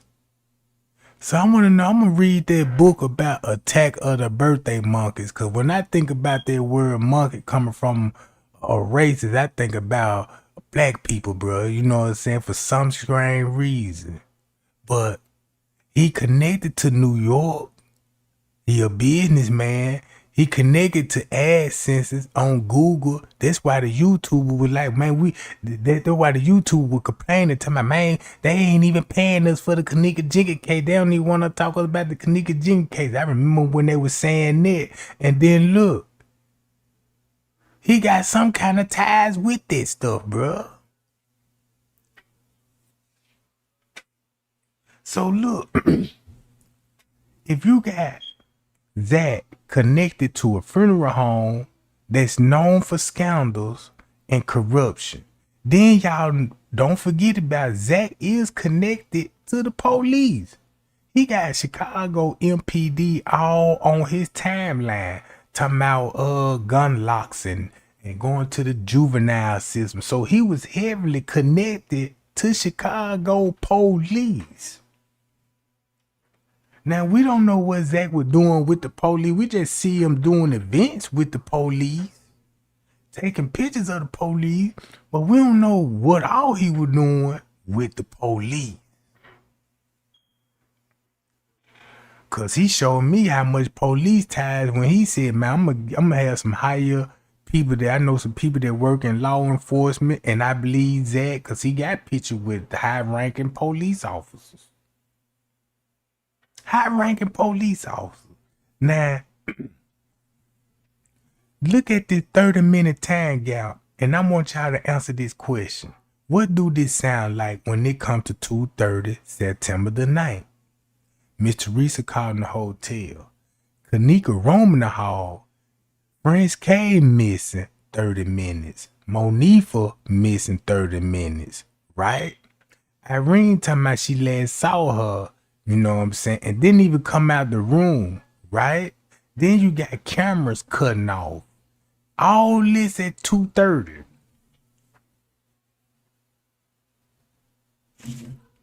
Hold on, y'all.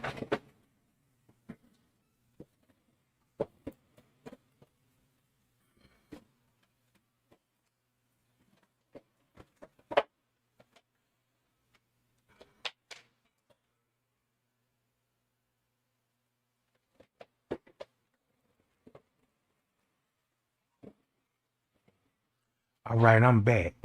Now look, you got all this at 2:30. Nobody don't want to be accounting for what was going on at 2:30. Everybody gonna say we was in room 926, but Kenneka was still in the room at 2-something. So you know everybody lying when they say she was still in the room partying at 2-something. That you got other statements saying that she left out the room at 2-something.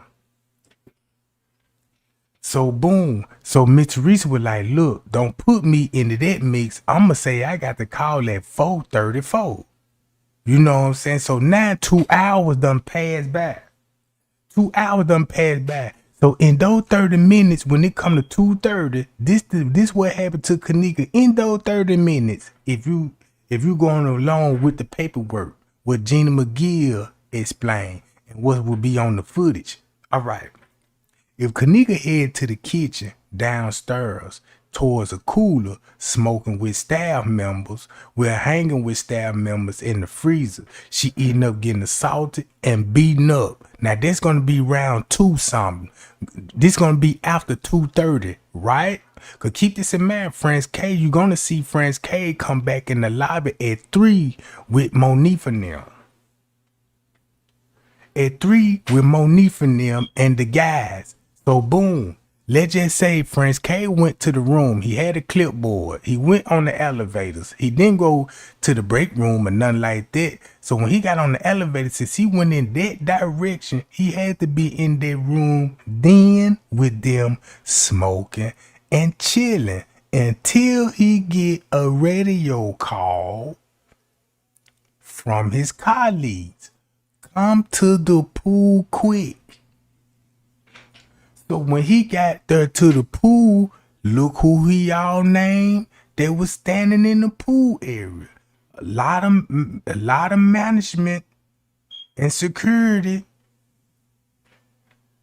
So it really makes you think, if they got Friends Cave in the room, did he go up there just to make sure everything was going on as it planned? Cause you in the room, you chilling and you drinking and you smoking with these people. So while you was in there doing that, the girl getting assaulted and get brutally murdered. So round 3 something, it will match up to what Kilo Brown said. Oh, it's round about 3 o'clock now.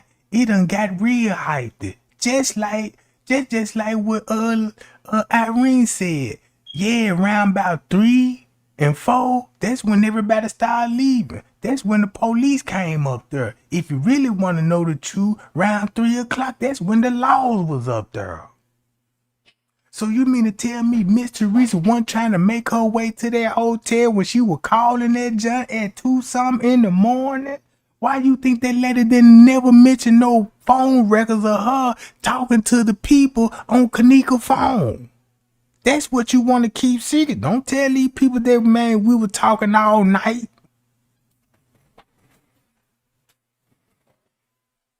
You see what I'm saying, gang? Man, thumb your boy up if this making sense. So now you got, now this 30 minutes going by. So now it's 3 o'clock. You got everybody meeting up in the lobby. You got everybody meeting up in the lobby. Checking in with front desk in groups. And he pointed them folks directly back towards the pool area. Cause I always use, when I see him point, he point to the back. I used to always say, look, y'all, he pointed to the back. He tell him to go to the back. But if you look at the direction that he pointed to, he telling them to go to the pool. Look, he was telling them to go to the pool. And then look, check this out. The main person with the keys to the car is gone at 2 something. You see what I'm saying? We don't even know Bree was on her way to pick Miss Teresa up while she was calling the hotel at 2 something.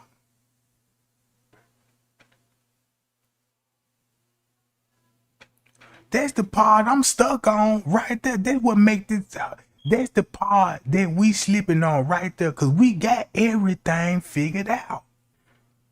Man, we already know, man, it's a possibility to organ harvest in this, because the setup, I mean, the cover up was too, this ain't no regular cover up. All right. So, boom. Let me go here, gang.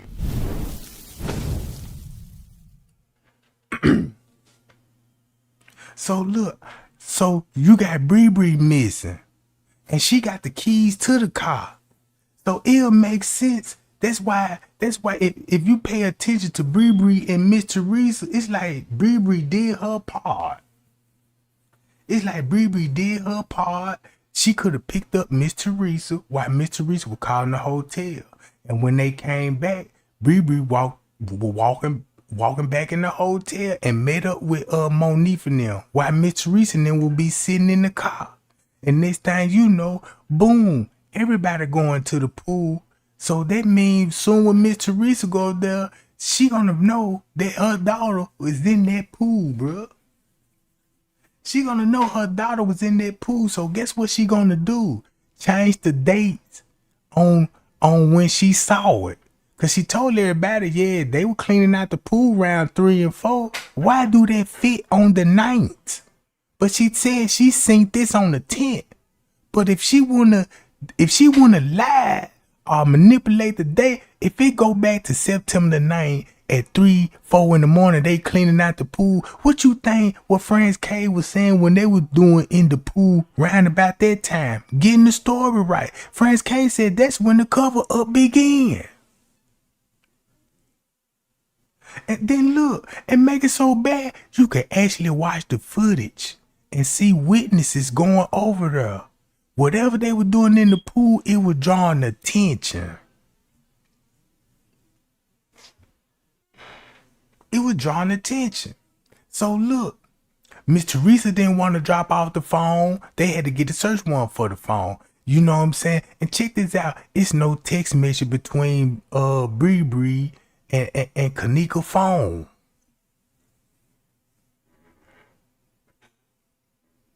You don't even see text messages between Shamaya and Kenneka. And we just recently found out those text messages that were texted on her phone was coming from Irene. Cause everybody know Monifa a little slow, so yeah, it would make sense that Irene gonna need to get that phone. You know what I'm saying? Monifa in there high drunk and she off her game. So boom, you got all these folks missing at this time. And then round 3 and 4, cause the shift finna change, so you gonna have to work real quick before the first shift come in. And then make it so bad game when I finally realize and looking at the bigger picture of the footage, you only see half of the first shift come and clock in.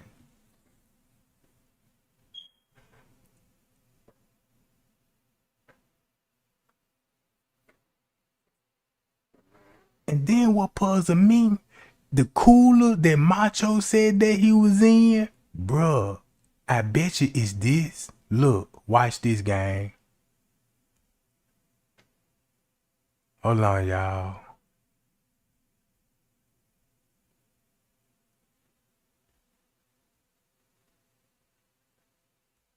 Watch this.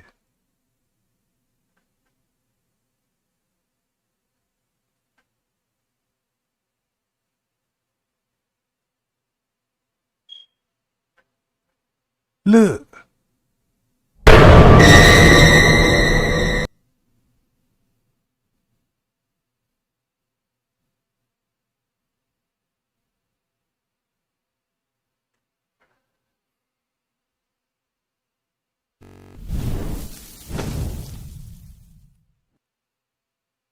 Now look what's all going on at 3 and 4 in the morning.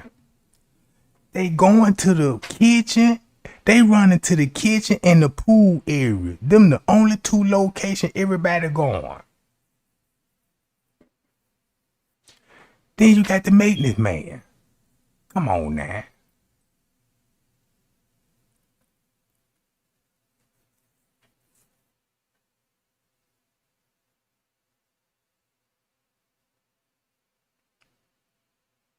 Now look, round 3 and 4, you see Monifa trying to get access to the pool area. Then she touching doors with her sleeve. So while all this was going on, Miss Teresa would be in that parking lot, bruh. Man, they gonna be in that parking lot because you don't want to be seen walking in no hotel around about this time in the morning. And then look at all the text messages that were going out round about this time.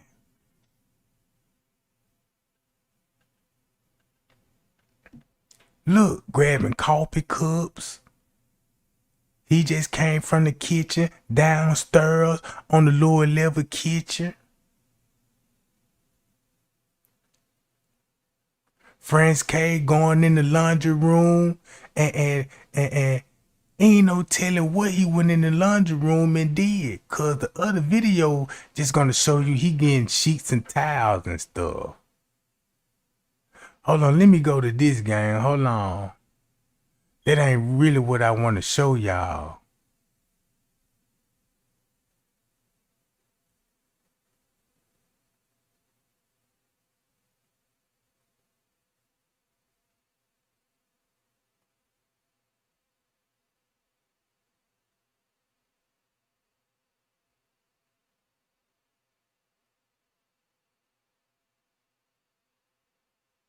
Oh, then look, watch this. Here go the Kimberly Wild girl. Look, y'all see that?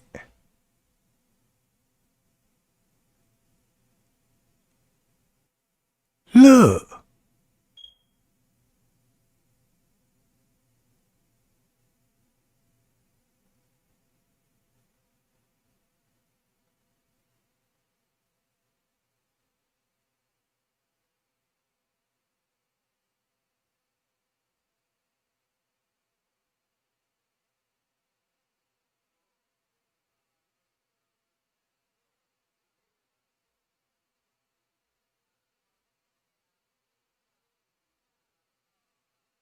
See that?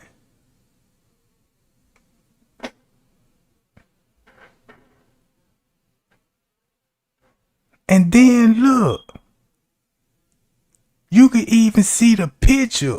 Look, I went back on that John, and somebody got Kenneka picture as they profile on the LinkedIn page. All right, hold on, gang.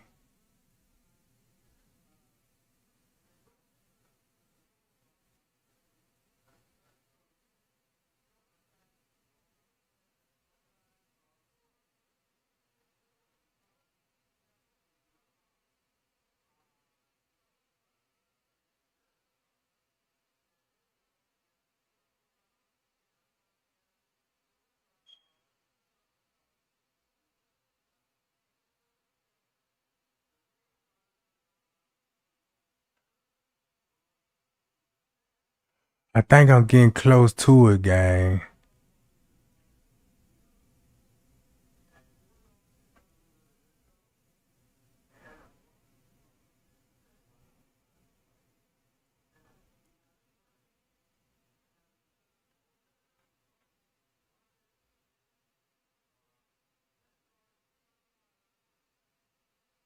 Hold on, where is it?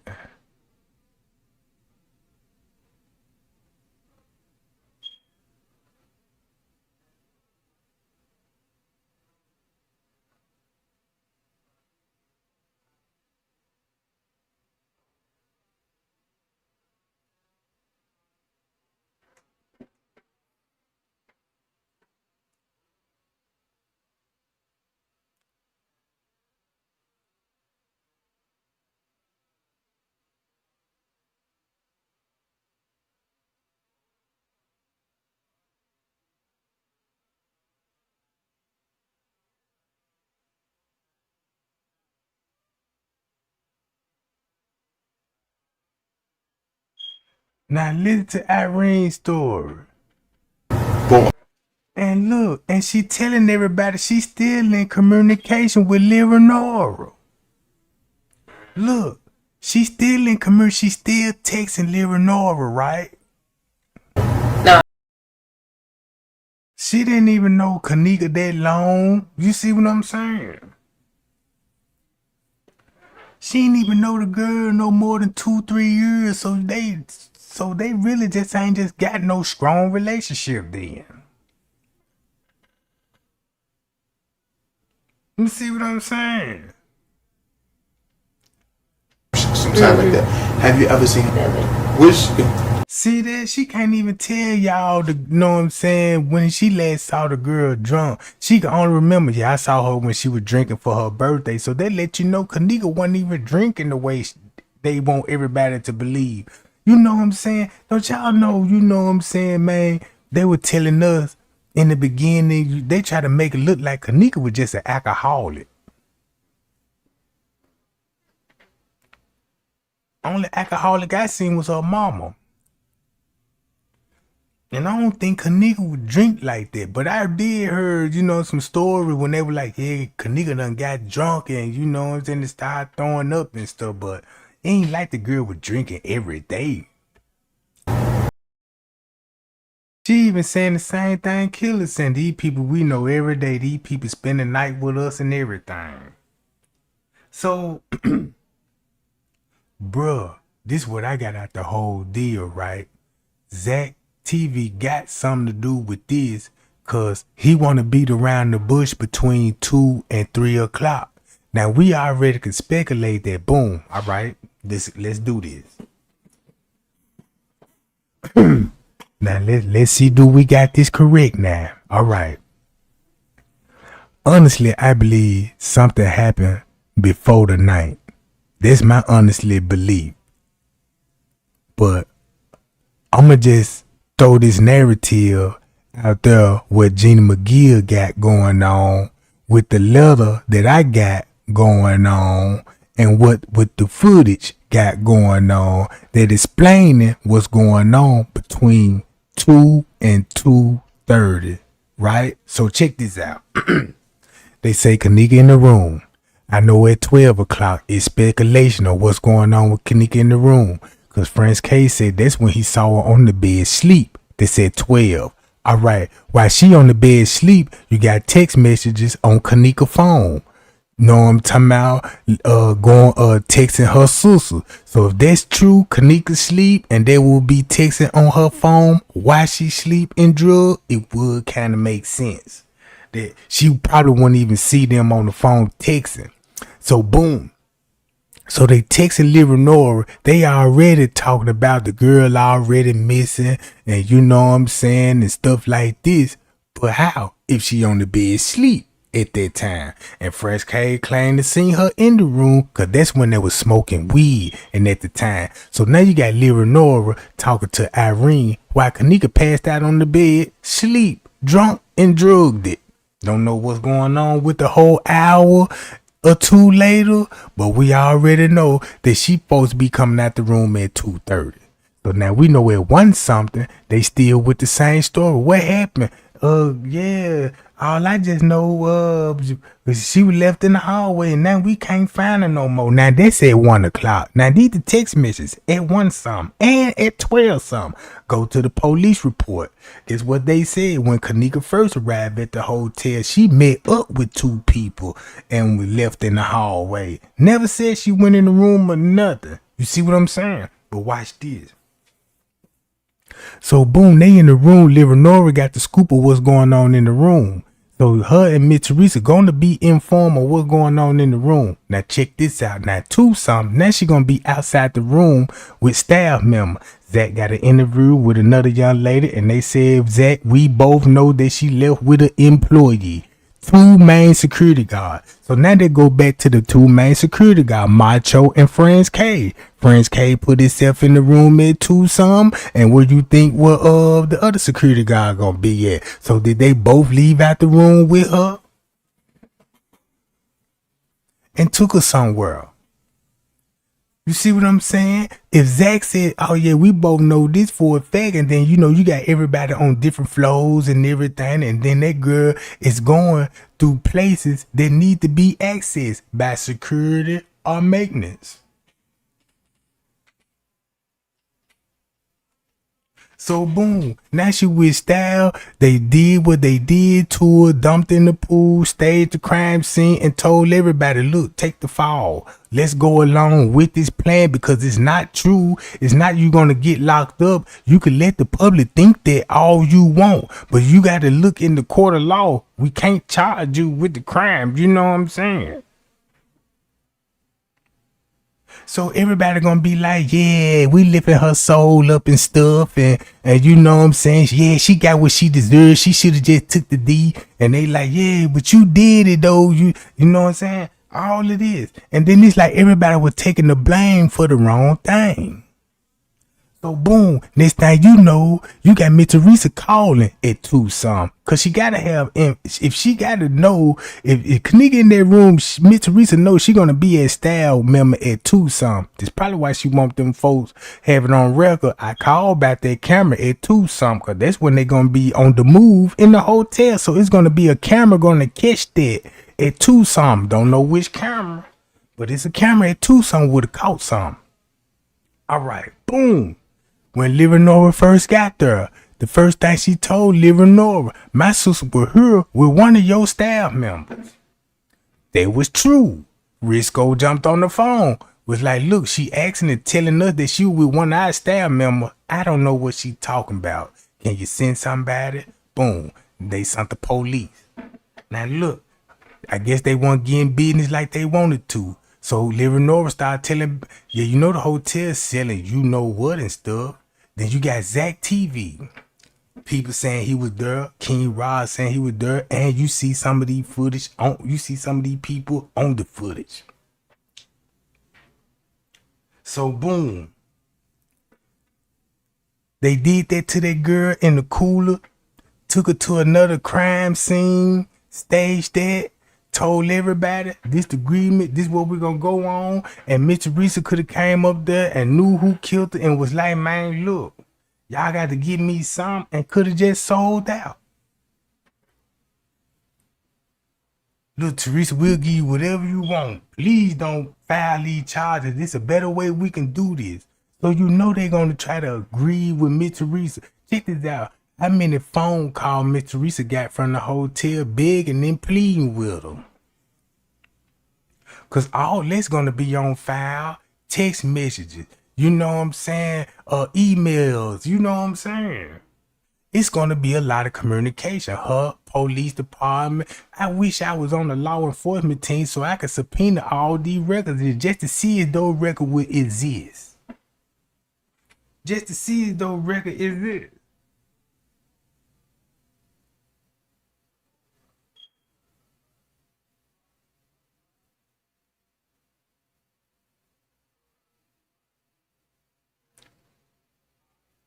So look, you got security on video, editing the video.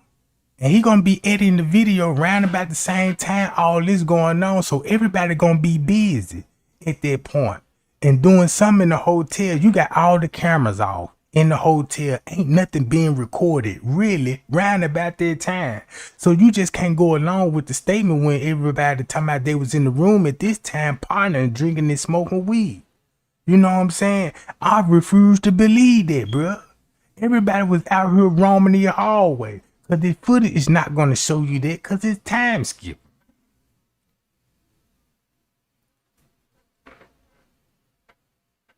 I'm trying to find that video I had, guys. Let me go to my history right quick. I'm going to find it in my history.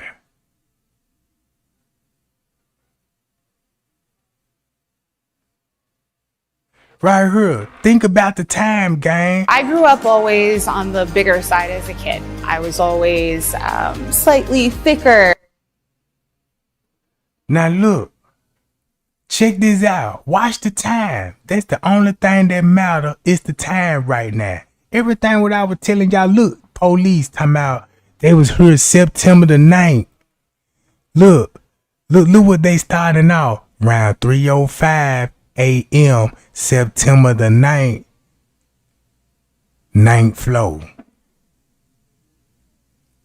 That's when Monique and them came back in the room.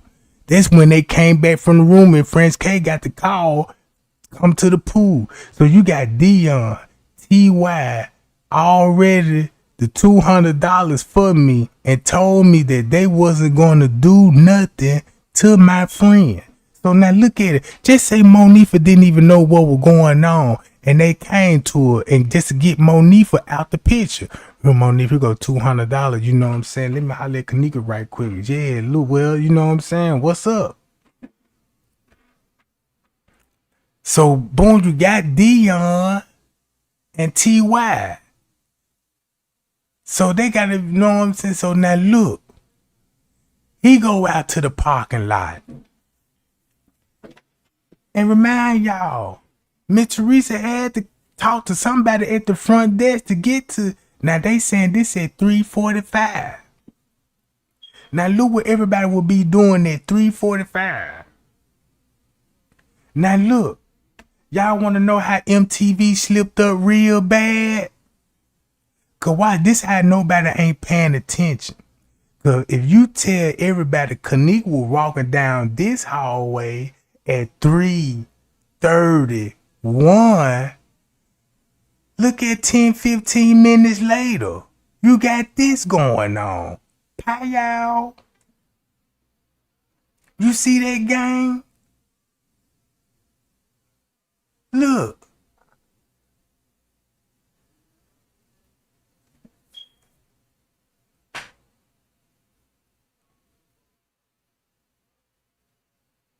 $346. He come back in. He on the move.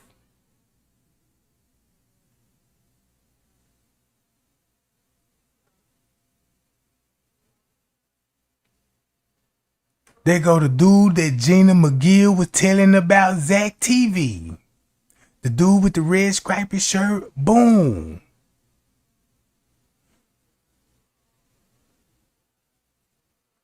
So all of this will be going on round 3. So if you look at it, this round 3, Kenneka in the pool. You know what I'm saying? They all heading towards the pool, walking in the parking lot. Miss Teresa gonna be there at 4 in the morning. Now look, this at 4 in the morning. Did Lyra Norris said, yeah, my mama was here at the hotel, demanded to show us the videotapes.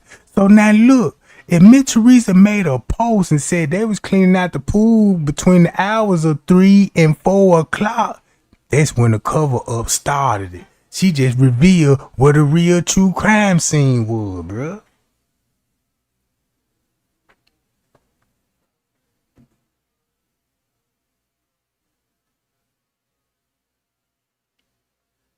You see that? Look where everybody gonna be at.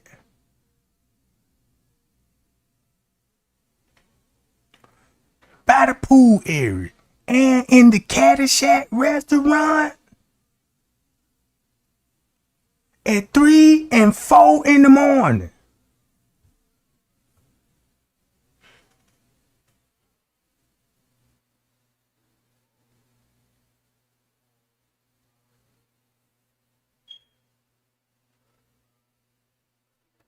Look. And it's a camera right there that would have showed us that. Look what Rob said.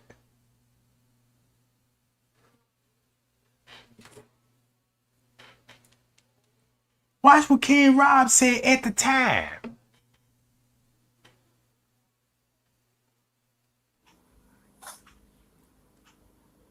I'm showing y'all motherfucking murders at its finest, y'all. This murder's at its finest, motherfucker.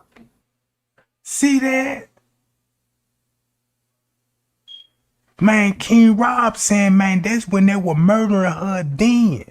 He said that's what everybody was watching. Think about if they bring her out the pool to take her to the kitchen. Look what this the same thing they murdering. Then they could look. These some see-through windows right here. You can see on the outside. So you seeing what's going on the outside. Then these people got camera right here and they ain't even released the footage. Then you got windows in the Caddyshack that you could communicate with folks, bro.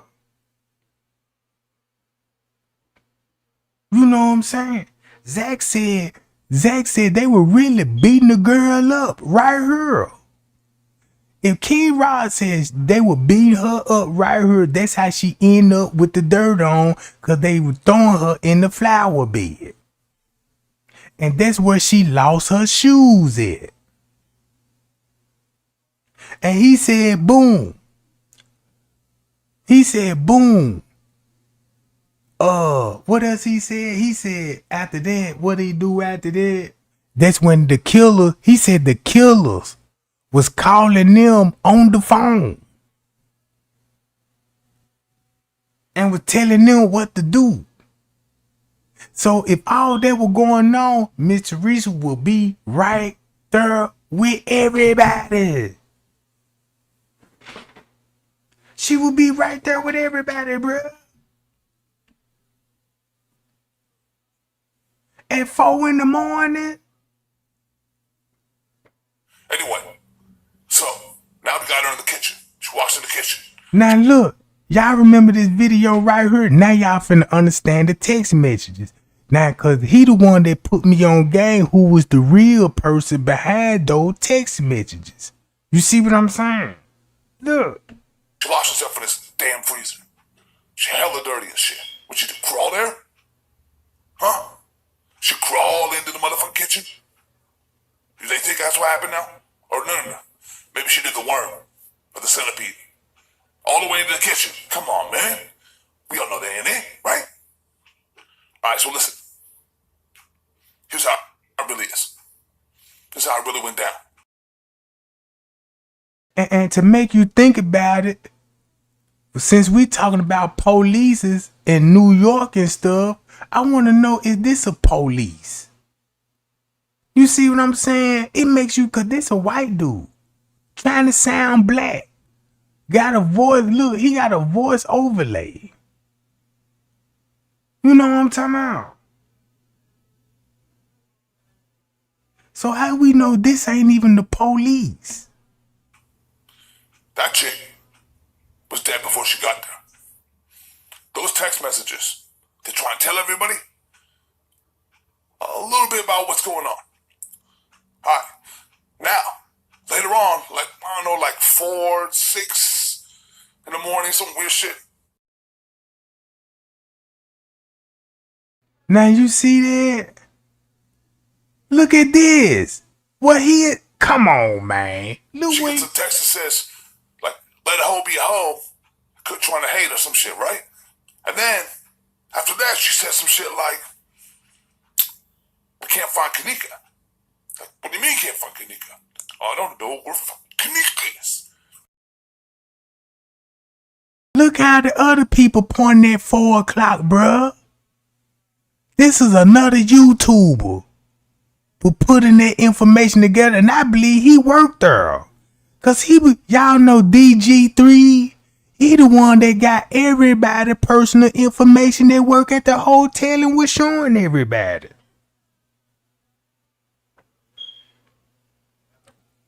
So look, the white girl came and slammed the key card on the desk. Look. Y'all see how she slid it down? Then look who behind her. Come on, man.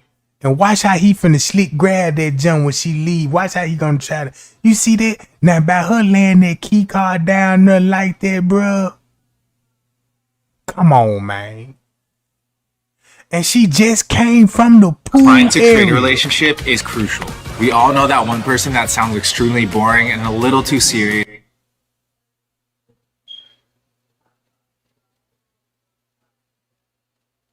You see that? Then she got her earpiece on. She nodding her head. Come on, man.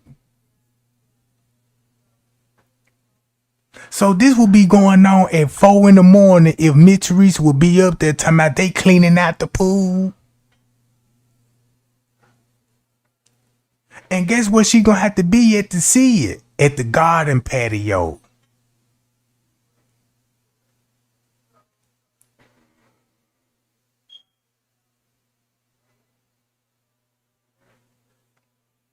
See what I'm saying? That's how everybody got in the pool. You just see her came from, look, you just seen that girl with that key card coming from that area.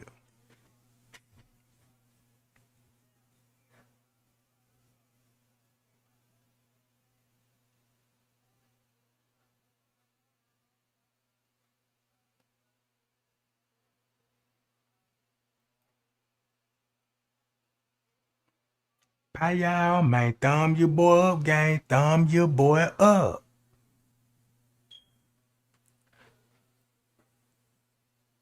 Boom, now he got to get out of there. So now look, it's finna be 420.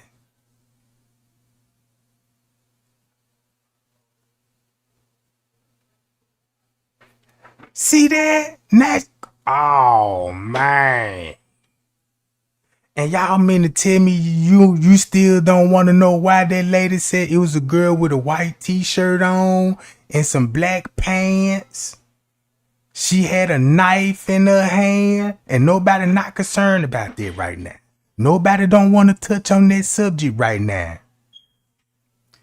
You see what I'm saying? Nobody don't want to talk about that right now. And look what's going on. And the news specifically telling everybody that this girl right here had a knife in her hand.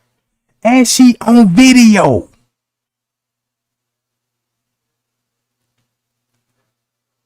I wouldn't even be surprised if she a man.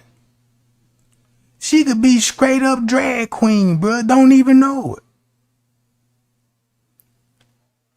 So boom, that's gotta be Miss Teresa and them folks right here.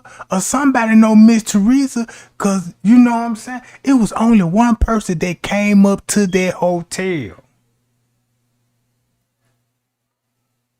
And this the only person I seen come up to the hotel by himself, meeting up with Monifa. Is this the same person Miss Teresa was talking about? Said, yeah, when Kenneka cousin arrived, you told him that Kenneka was in there, and he was like, fuck you telling me for? That's my cousin. Look how everybody had attitude toward that girl, bro. So boom, so you know Miss Teresa and them up there. You know she up there, bruh.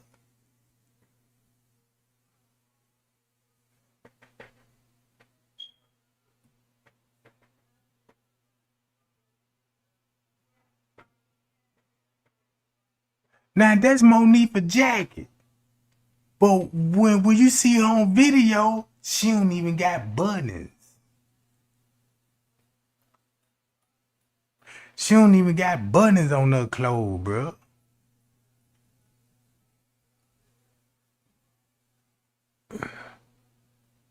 So now you got them folk coming downstairs from the kitchen area. She putting back on her belt. Why would you be putting on your belt coming from downstairs? And look how long it's taking Bree to follow behind.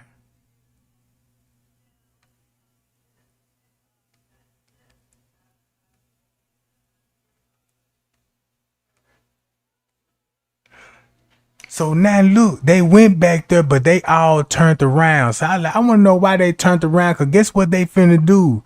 They turned around and they finna go out the front door. So I'm thinking that Miss Teresa and them back there. That's where she gonna be standing at, right back there, right? So they had to walk around and meet up with Miss Teresa and them, because she damn sure ain't finna come in, not right now. But she gonna have to come in when the shift change. If you shop on Amazon, you should use this tool. It's a browser extension that automatically... See what I'm saying? When the shift change.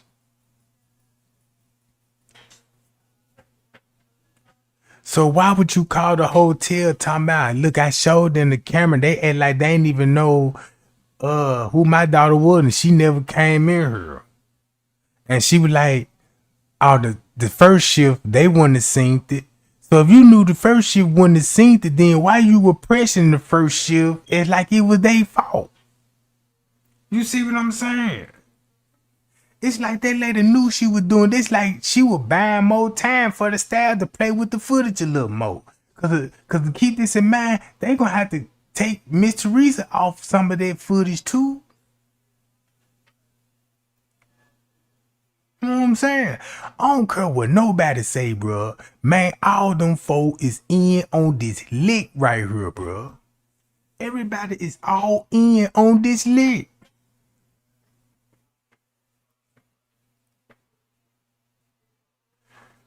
Miss Teresa don't want to tell nobody who the killer was and who was on the stand, cause they had to testify Kenneka last moments. And you know when they testified, they told a big ass lie that she walked in the freezer, bruh. And this the killer saying this. Check this out. We don't even know who even secured the kitchen. And this lady won't even tell us who secured the kitchen, because everything came out in the court system.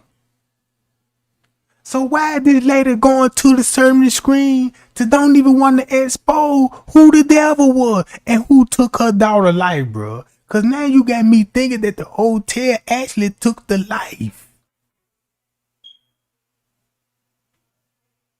And you know who did it. You know the full story with your daughter, bro.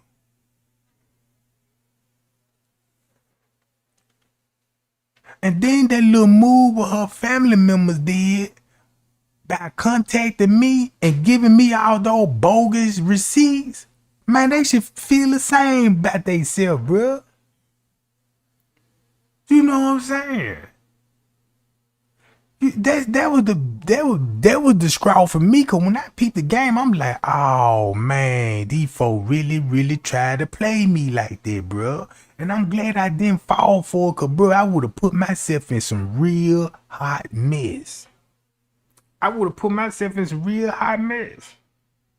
And for me to be overlooking Gina Mcgill, cause now I can understand why the YouTuber ganged up on Gina Mcgill. Look at the information that she put out. Man, I need to show y'all, man. Y'all is not gonna believe me, bro.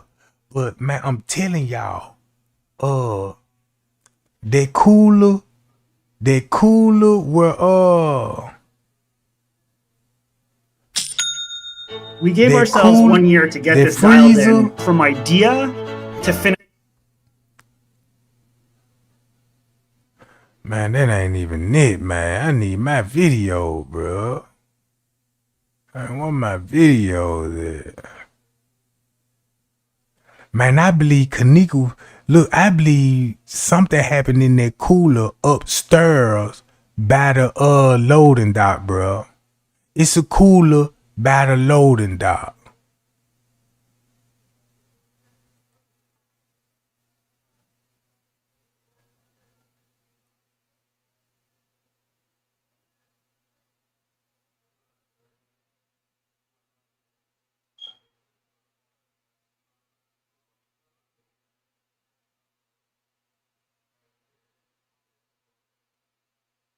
Let me see this close to it.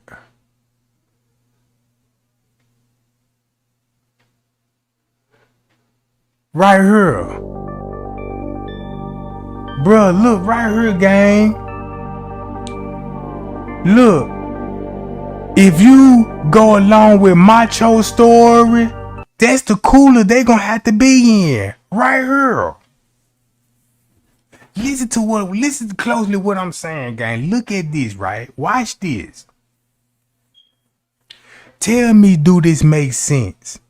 If you got Macho them in this freezer smoking and Kenneka come through her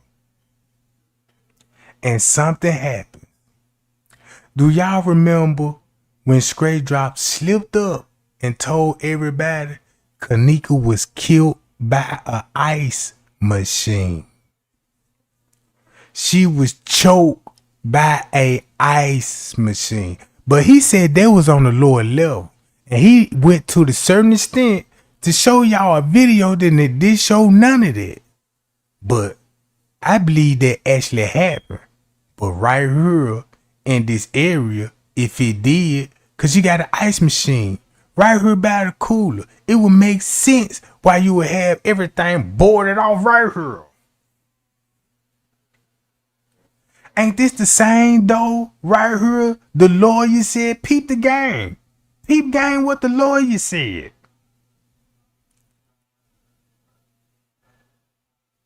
Look, he's showing y'all the same cooler though right here.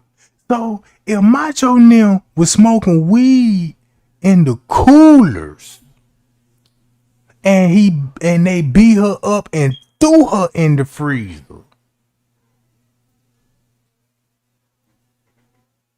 they basically saying everything happened in the cooler. And we looking in the freezer for evidence. That's why when we look in the freezer, we only see drag marks and boot prints. We just see the smearing of the blood and the cover up.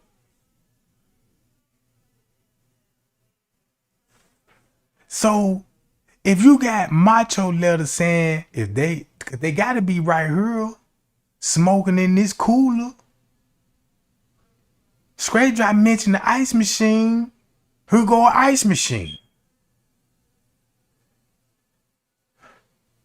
somebody the next morning came in this area grabbing food out of her.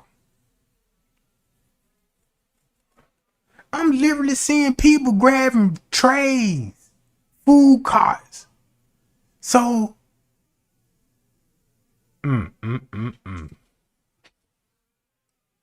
maybe they was smoking in this area.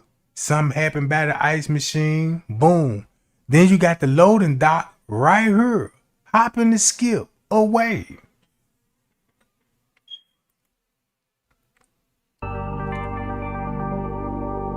See, that's the same door the lawyer pointed to. And then he said that's the cooler that she was locked in.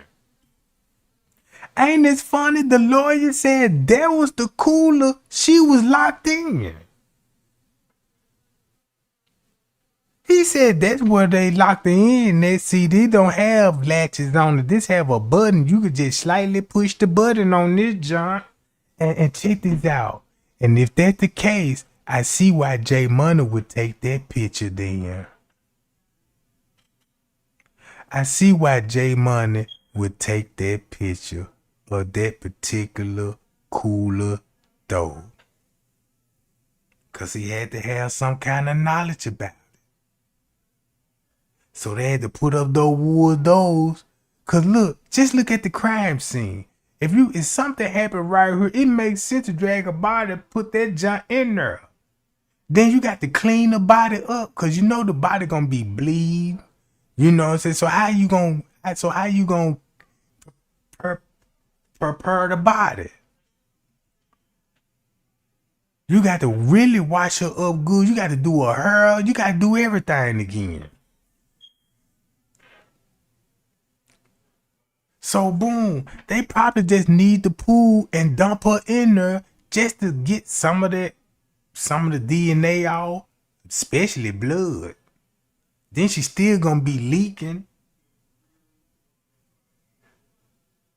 Then you got chlorine in there, so you know it's gonna affect it's gonna fix something.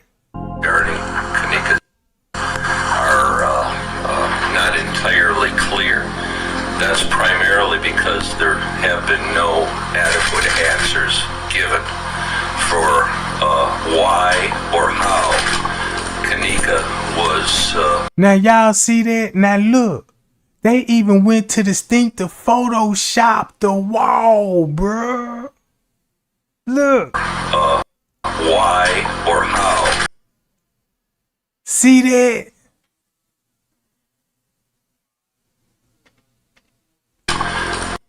Now look, this what they did, gang. This supposed to be the kitchen where Miss Teresa and them supposed to be walking into.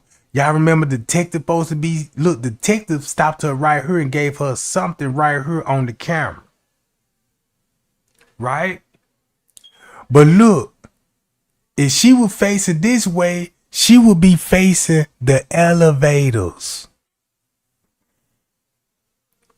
And the kitchen gonna be right to the right. Kenneka so that's why they photoshopped it like this. Identified. See that? Cause only thing they did was just slide this scene up. Hotel on the how. See that?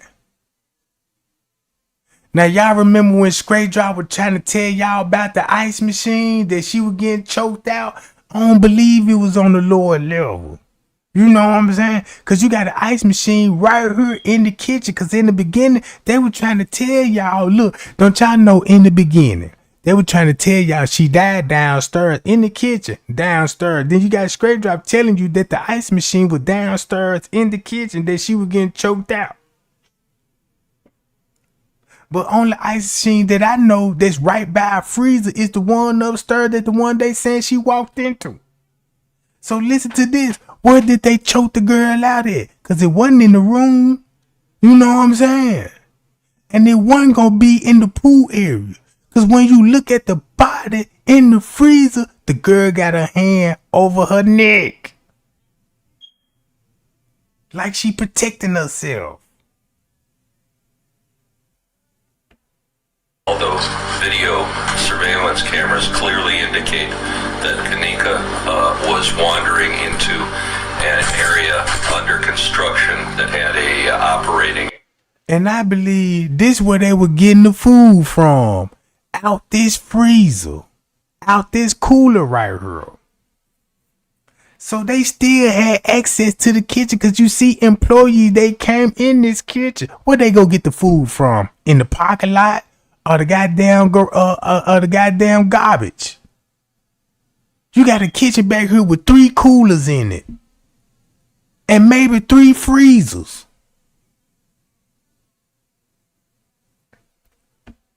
Walk-in freezer and cooler. And why and how, in spite of the fact that Kenneka's family and friends were at the hotel from the moment she disappeared until the moment her body was found. See that? I'm through. Because he just said out his mouth, the family was up there minutes when she came up missing, bro.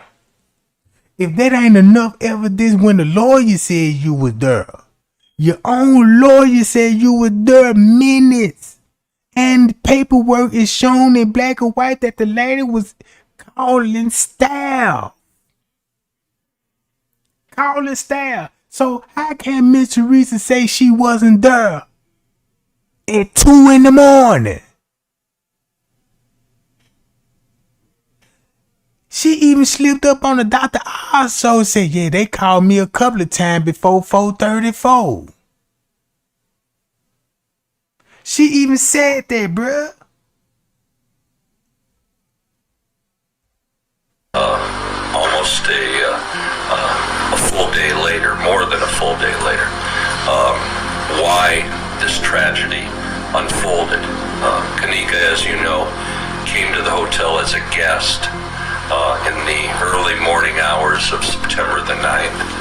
She apparently was intoxicated and wandered from the room and wandered throughout the hotel. Video surveillance at the hotel clearly shows Kenneka wandering throughout the hotel at approximately 3:30, and I'm not being exact. Video. Nah, you just seen Monique and them on video at 3:45 going to the lower level kitchen. I can't make this up. So if the lawyer says she was down here, you guess what? You got the friends 15 minutes later in the same area, bro. You got Killer down there, P, that then P so dumb, he telling everybody about the chairs that was stacked up down there.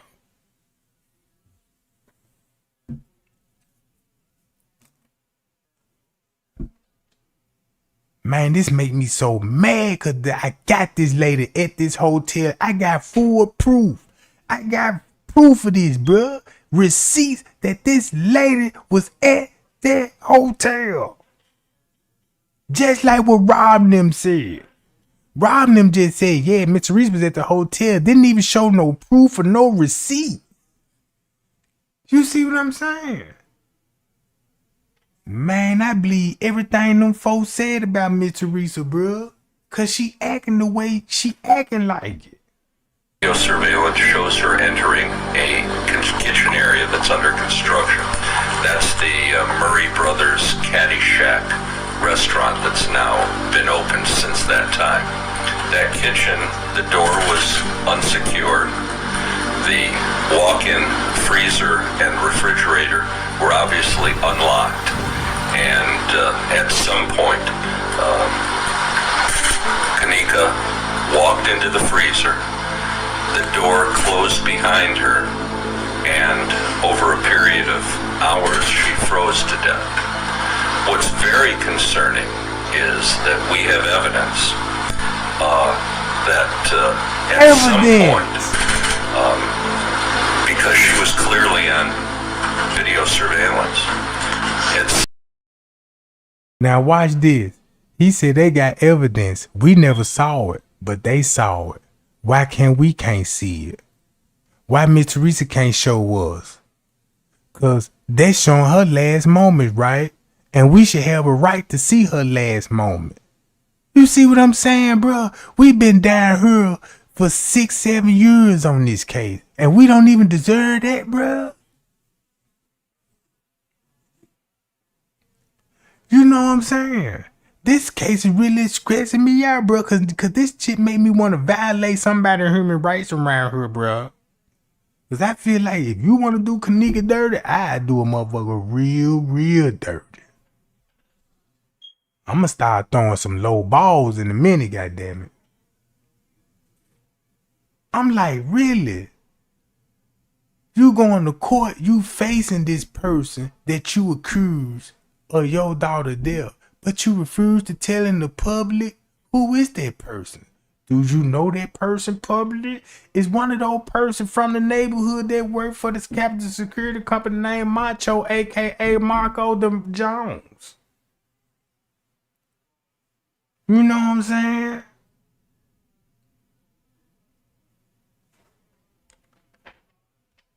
At some point that somebody secured the doors to the kitchen area and to the freezer compartment where she died.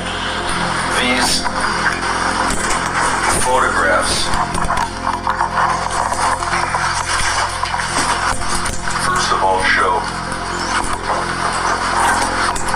this is the construction site into the kitchen, and this was taken after her body was found, but there's clearly the ability to lock the entire kitchen off, and this was taken by a member of the family. However, what's most concerning also is that the freezer door has a lock on it. This is a lock that you can prevent somebody from the inside from getting out if it's pressed. And we believe that it's very possible that this door, for reasons that we cannot explain, without ever looking in the freezer, someone came and locked this freezer door so that Kenneka could not exit the door.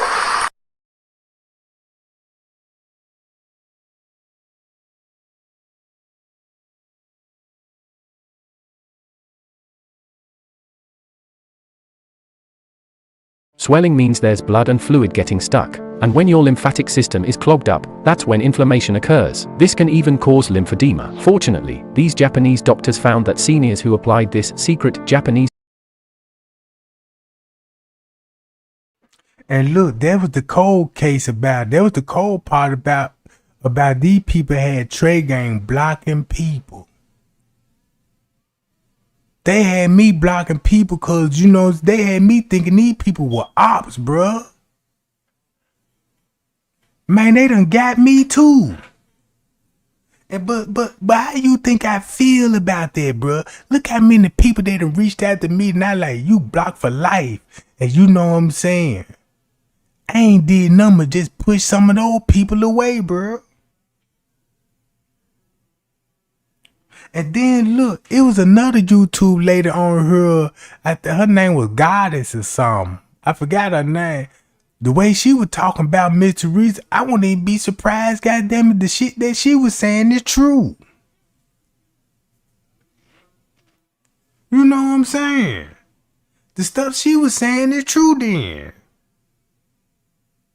She was telling everybody how Miss Teresa didn't just really mess with KJ like that. How she be putting on for the J4K community. She be putting on the J4K community. She come with these quotes about these Bible scriptures, but be at the house partying, drunken, you know what I'm saying? Doing all types of shit.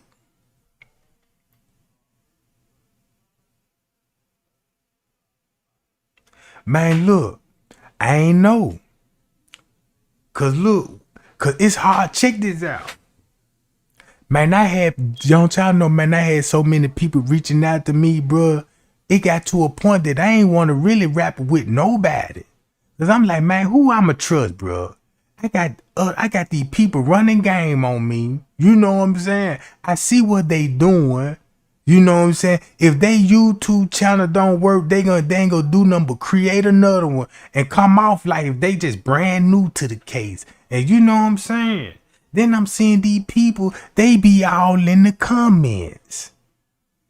I'm like, man, these folks, they would, if you gotta make 100 accounts and you gotta be in 100 Facebook page, you got something to hide, bro. You taking it to the screen. And the people that was doing that was the main people in the family. I'm thinking that like, damn, let me break the news to the world. Like, man, did y'all know the family was really behind all this madness? I'm thinking this the hotel. I'm thinking this police officer that's mad because I'm digging up the truth. Old time them Miss Straight Drop now. Chosen King now. I'm the only YouTuber half of these motherfuckers wanted to join the panel and wanted to collaborate with me. And the reason why they wanted to collaborate with me, cause man, they had their intention was to switch that narrative up. Man, they wanted me so bad, but look, and when I was in school, they told me I don't socialize with strangers. I don't know you. They told me don't jump in the car, you know, man, don't jump in the car with strangers, so why I'm gonna jump in the car with you on the internet for? That's more even worse. And then I'm peeping at the tactic what they were doing. They weren't doing nothing. What they were doing was following you. They sent you a friend request, and then they're gonna talk to you every day. Be your friend. They even talk about the case with you for hours. Just to see, you know, cause they follow you and you following this person. So now they read everybody's comments. Now this the scary part about it. They reading everybody's comment. They seeing how everybody feel about the case. And I feel like this is where most of some of those narratives were coming from, because how everybody was thinking at the time and was just sharing what they thought. And the most people had the same thought of what's going on. They come out with a narrative with it. Because if you got a lot of people believing it had the same feeling, and if you come with that content, now I see why them people were like, oh man, we were just talking about this and you made a video about this. Man, I peeped the game, bro. I peeped the game. I peeped the game. Then I got receipts bagging this stuff up, and I'm like, then I felt so disappointed, because I'm like, damn, man, I will fight for the lady the whole time, and then look at all the stuff that I done went through. You know what I'm saying? Staying up, barely getting sleep, 2-3 hours of sleep a day on that computer, calling in off the job. Damn, they got fired off the motherfucker. You know what I'm saying?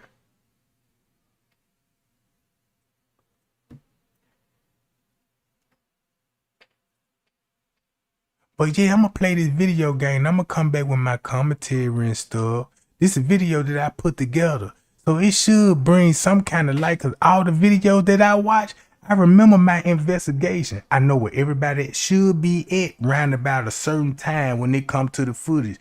Cause when I got that memory right, it makes my job even more easier for me to even, you know what I'm saying, come up with. Bruh, it's like the Kenneka Jenkins case already been solved, bro. We just ain't got no building, you know what I'm saying, to bring no system in here and to get the justice for ourselves. Cause if it was up to me, man, somebody gonna be talking. But yeah, I'm gonna be violating a whole lot of constitutional rights, cause as soon as you step in my interrogation room, I'm gonna be straight up with you. I'm like, man, look, I ain't gonna bullshit you, and you damn sure ain't finna bullshit me. I want you to take this shit straight from the top all the way to the bottom and tell me what happened. If I feel like you bullshit me, man, I'm finna kick your ass till you get that bullshit out of you. You know what I'm talking about? And we ain't going nowhere. Cause I'ma fabricate these paperworks. You know, I'm finna edit the time on this motherfucker till you just got here. He already been there for 48 hours. So who you think the judge gonna believe? Me or him? Yeah, you don't want Trey Gang get the line, goddammit. One time out. When I lie, I ain't gonna tell no regular lie. I'm gonna tell a big ass lie. I'm gonna tell a big fucked up ass lie. You know what I'm talking about? Yeah, when I lie, goddammit, I'm finna go commit suicide, man. I ain't got time for this. And next thing you know, you hanging yourself in the goddamn closet.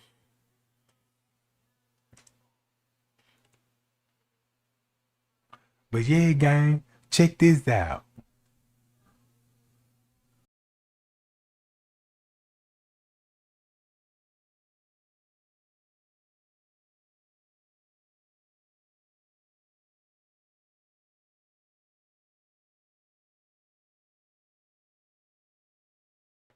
I ain't even gonna lie. I'm gonna go back and look at Lady Gada's old video when she was putting Miss Teresa on blast. Cause when she was saying all that stuff about Miss Teresa, it used to just make me mad and piss me off. And I'd be like, man, forget that lady. I ain't watching this stuff, bro. Cause I don't know why them folks so mad at Miss Teresa. But it makes you want to go back and watch that lady video. I'm gonna go back and watch that lady video cause she was saying some stuff about Miss Teresa. You know what I'm saying?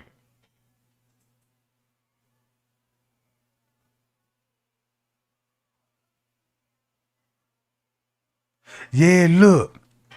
We had to correct that up. There was Gina Mcgill calling Zack TV. There was Gina Mcgill. I thought it was Miss Teresa. You know what I'm saying? It sounded like her, but it's actually Gina Mcgill. But Zack want us to believe that was Miss Teresa. Cause he threw it out there. Y'all know who that is.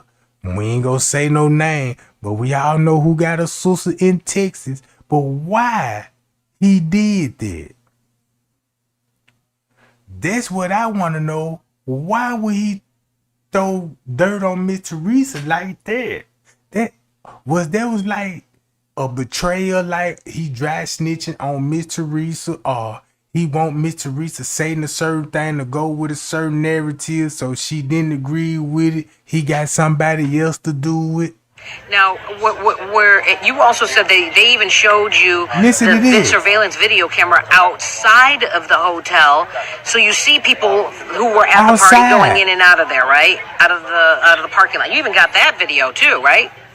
Yeah, they have video of who was coming in and who was coming out, where people parked. Yeah, that place is well secured with video surveillance. So that's why I don't understand why so much of the infighting among each other. Just work together. Set those children up because you knew what was coming, you bitch ass nigga. You was calling the shorties from Chicago trying to get fucking intel, just like the fuck I said, nigga. Fuck you, fuck Zack TV, fuck Chicago World News, and all you niggas.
picked her up.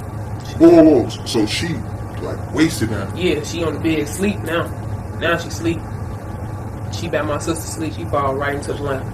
Boom. Damn, she injured herself. Nah, she ain't injured herself. She just fell to the lamp, like stumbled to it. They, ooh, yeah. I'm like, ooh, yeah.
Now look, now y'all see how Prince K, right, telling everybody, I went to the room around 12 something, but on his police report, he said he went to the room around 1 and 2.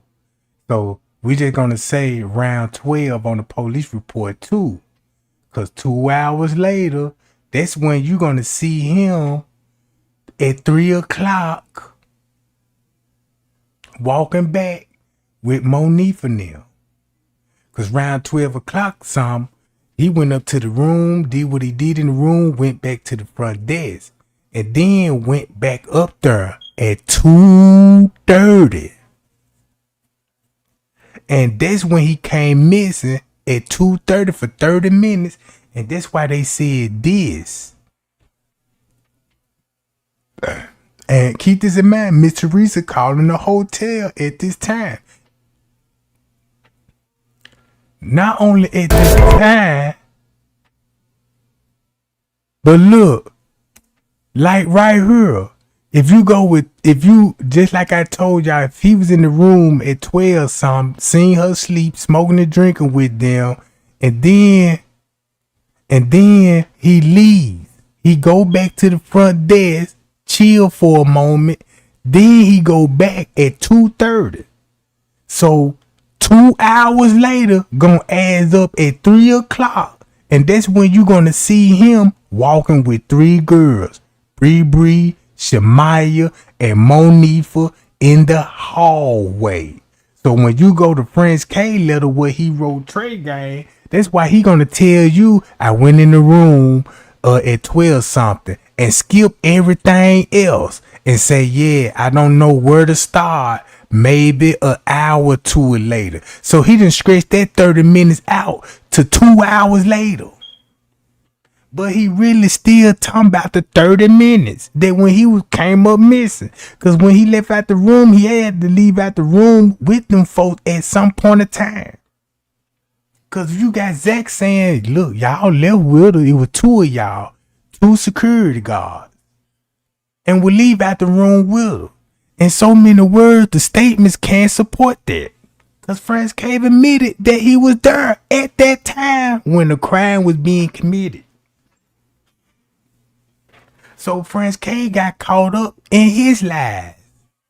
So boom, he met up with Bree Bree. Then he told Bree Bree and them, look, y'all can't be loitering in the hallway. You got to go back in the room. But now they insist to keep walking around the hotel. Now this at 3. Now look, you already know the police up there. That's why they gonna be roaming the halls around about that 3, cause that's when they were going upstairs to get everybody to come downstairs.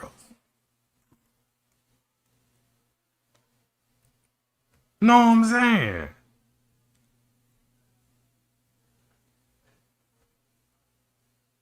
So boom. Then that's why he said he went to the parking lot. Then Andrew Holmes told everybody it's footage of the parking lot. Even Miss Teresa said it's footage of Kenneka in the parking lot. How did she get out there? And we can't even see that footage. They just said, like they said, they got her walking in the lobby. We can't even see that footage neither. They said it was people with her in the kitchen when it came to the lawsuit, and we can't even see it. Why not? Because the only reason why we can't see that, because Miss Teresa would be on the premises. She would be on the premises, bruh. Don't show those videos. Show the other ones. That's why I can see why Miss Teresa was throwing sticks and stones out there. Hey, they ain't show us no video, y'all. They playing with us. They won't even let us see it. They talking about she never walked in. But the whole time, you just don't want the world to see when everybody was doing at the pool and how the way she got to the freezer. Because the video gonna show how she got to the freezer. If you want to see her last moment, everybody gonna be with her, including staff and police.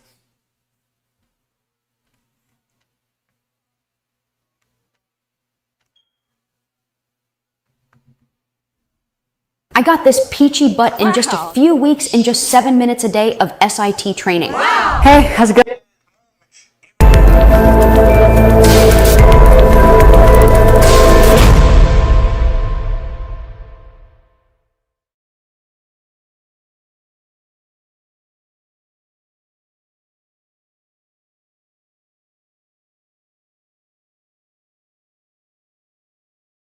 $2:30.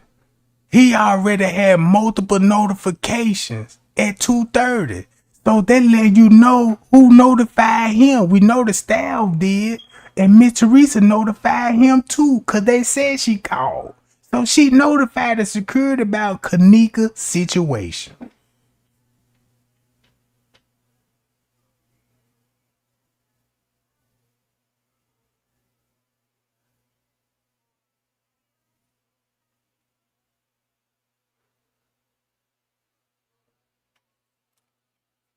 $2:30. She was last seen by her friends.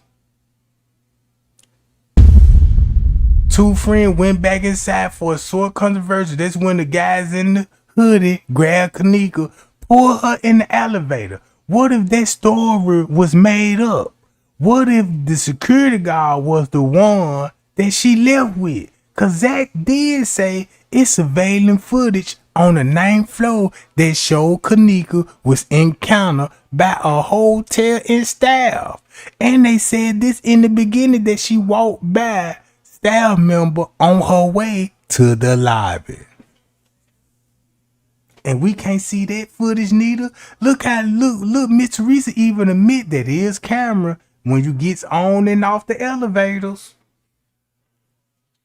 And if your daughter got on the elevator, them gonna be the first camera you gonna request. Let me see how she walked out the room and how her hair was when she left out the room.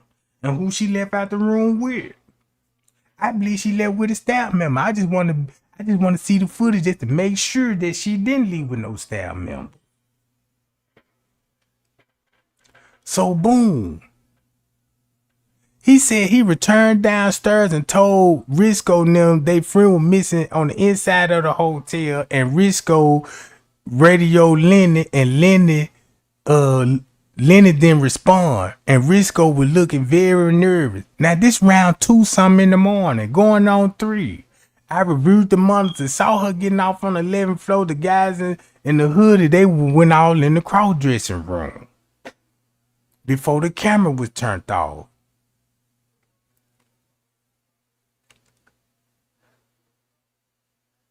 You see what I'm saying?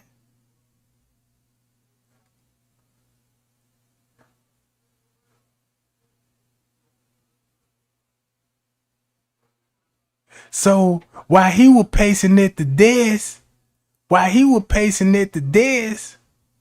the crime already been committed. Now it's the cover up they doing now. And that's why he posting around. Cause the police helping, you got people helping, they putting her in trash bags and all of this. And only thing the front desk got to do is just stay on alert. You know what I'm saying? But he can't even stay still.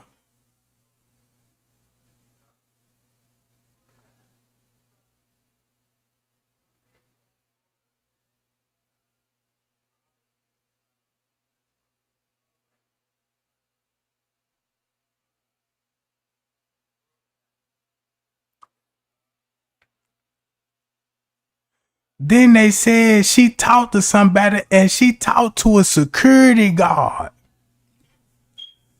Man, if you think, look, if Miss Teresa think the security guard killed her daughter, right? Would it be the same security guard she would be talking to in the morning and letting her know? Because if that's the case, this just to prove to you she know who the killer is. At least one of them. Because 9 times out of 10, this might be the same security guard that was with Kenneka. Because if you listen to the conversation at 2:30, Miss Martin was assured by Crown Plaza Defendant Hotel and employee security they will review all surveillance camera footage at 2:30.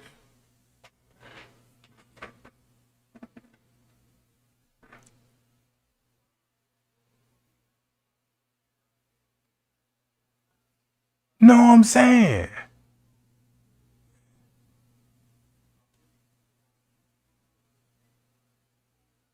So look, not one time these people say they don't even got the footage of Kenneka. They said they got the footage. They just saying they wish somebody would have been watching the footage and it would have saved her life. Meaning that the cameras that would have showed it was actually working and they watched the video. You see what I'm saying? There you go, Lena Love. Cause that's probably why she said the hotel helped killed my daughter. And they knew it was an inside job. Somebody knew that it was an inside job. And I'm like, why she say an inside job? That's just like me saying, man, how we get caught? Man, somebody snitched. Somebody know it was an inside job or some shit, bro. You know what I'm saying? So they saying they got the videos, but it ain't the video they showed us. Cause there's a lot of videos we don't even got, bro.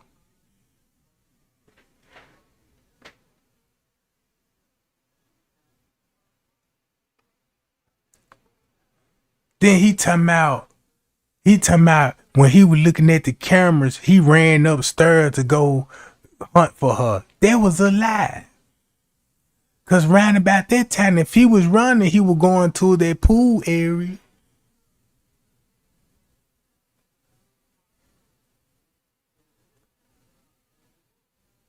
And then check this out. If Miss Teresa was calling the hotel at Tucson talking at the security, that's why Livernois was telling Risco that she was with the staff. So they knew who she was with when it came to the staff members, bro. She knew who she was with. And I wish that lady would just at least give us the names. Cause it's some people involved in this case that work at the hotel, bro, and y'all ain't never seen these people before. Y'all didn't even see the rest of the employees that worked that night.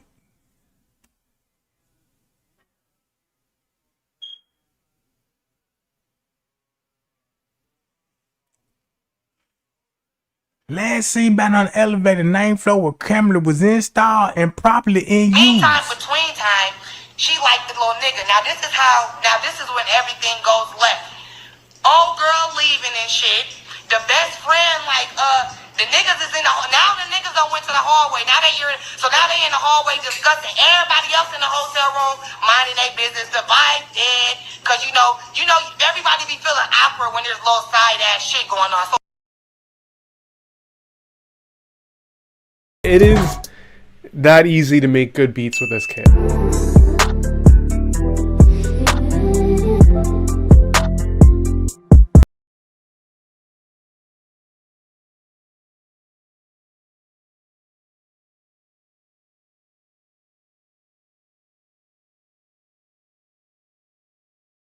And then look, make it so bad, they even had search warrants for everybody arrest. Now look, you got these two security guards right here. Ain't nobody ain't talking about them. And one of them is a police officer. And the other one could be Juan. I mean Macho. Cause you know you got Juan and Macho. You see what I'm saying?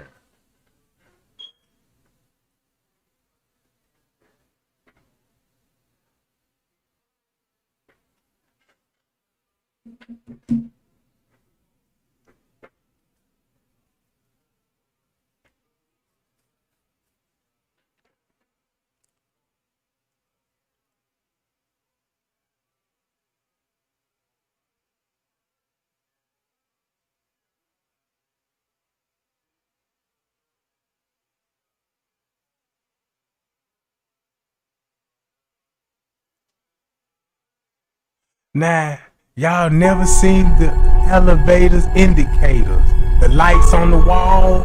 You never seen that. They even went it to the certain extent to cut the lights off on the elevator, so you won't even see what floor you getting off of. Now look, right around the corner from the elevator is the stairwells. Right there, that's the stairs.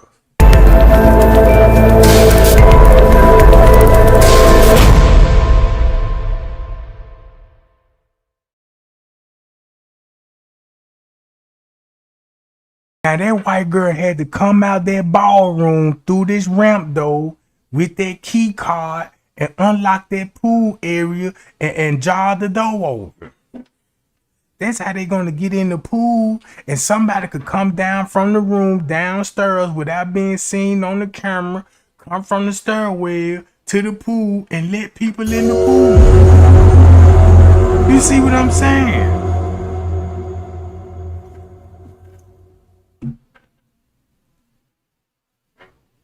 And we already know we seen the white girl with that key card going in that area.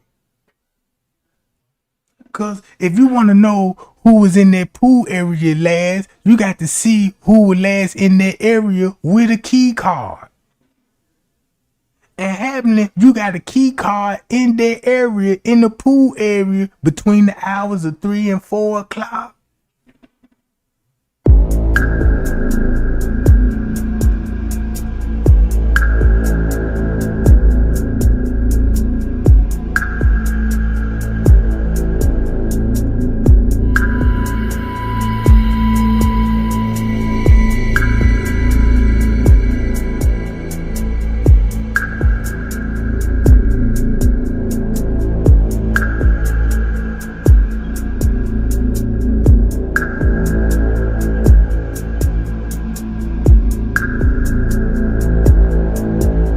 Appreciate the cash app, Stephanie. Appreciate the cash app, Stephanie.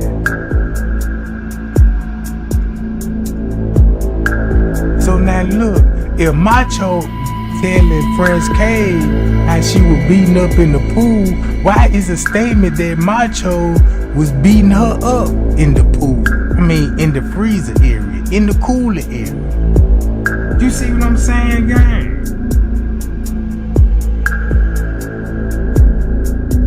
You got a police statement saying, well, if it's real. If it's real.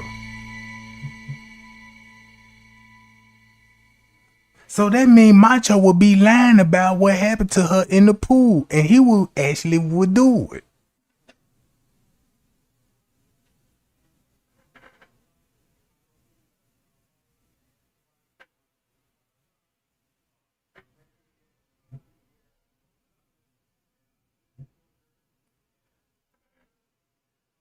So I just refuse to believe they didn't want no murder in their hotel. And that's the reason why they covered this up? No. Cause that's the case, they won't even be threatening to lock up Miss Teresa. Then you got Kleenex right here by the phone, wipe it down, fingerprints. You got a phone down here. You can call somebody. You got all kind of towels in this area because you in the pool area. So you got everything you need to wipe up blood and you know what I'm saying, and clean the crime scene up. Now, when he said they were fighting in the pool, I want to know which side of the pool that she was found on. It would make everything clear or where her location was at exactly in the pool for French K to say chairs and tables was moved out of place and she was laid right beside the pools and clothes were gone and socks and coins was, you know what I'm saying, on the ground. So where she could be possibly be laying there in the pool area?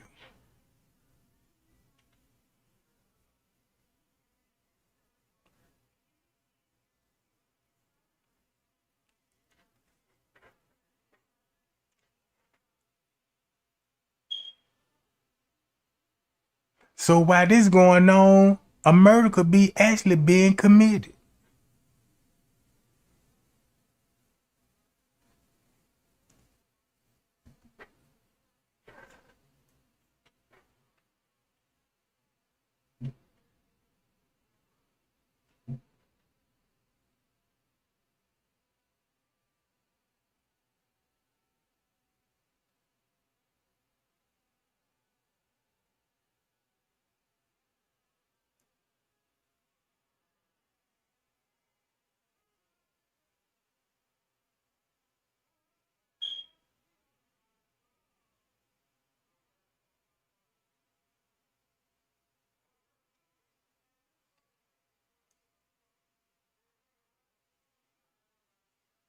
Now look, check this out. Now look what would be going on the footage.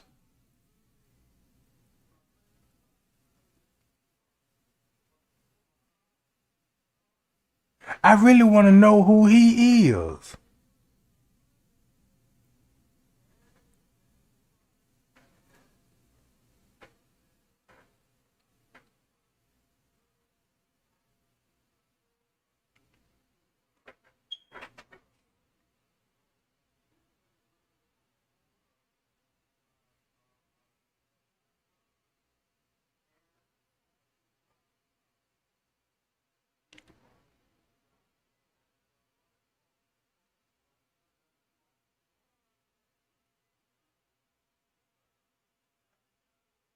And then you look, you know when the female rapper her up in a ponytail like that. I'm gonna give away this incredible $4,000. Wait, no, not this one. This incredible. See that?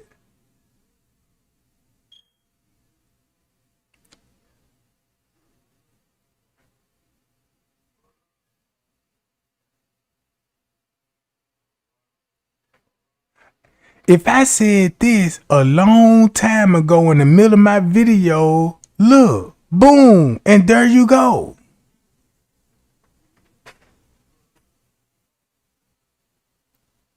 See that? Now I understand why if you had plans to put her in the freezer, that's why everybody going that way.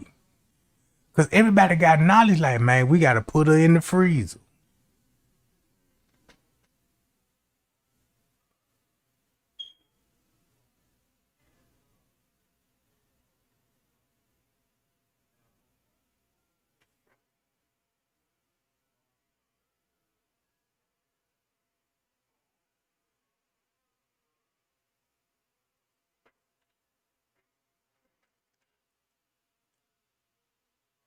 Boom. And they just gave us some of the parking lot footage. Cause when Monique and them and Bree and them, when they were running out that parking lot, I want to know where they were running from and where they was running to. And I want to know why was the real reason they was running.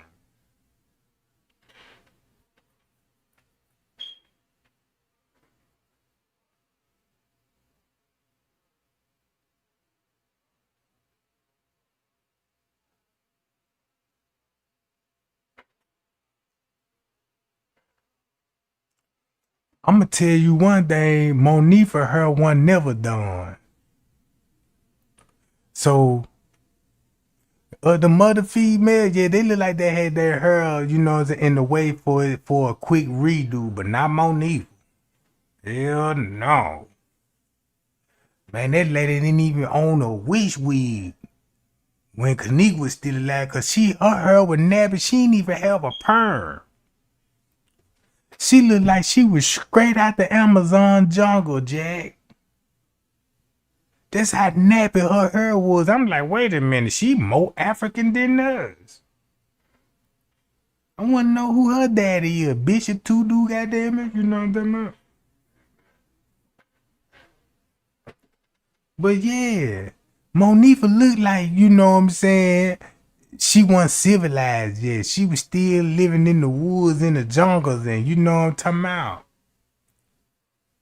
Yeah, chasing burros around that junk. You know what I'm saying? You know, she hunt for burros.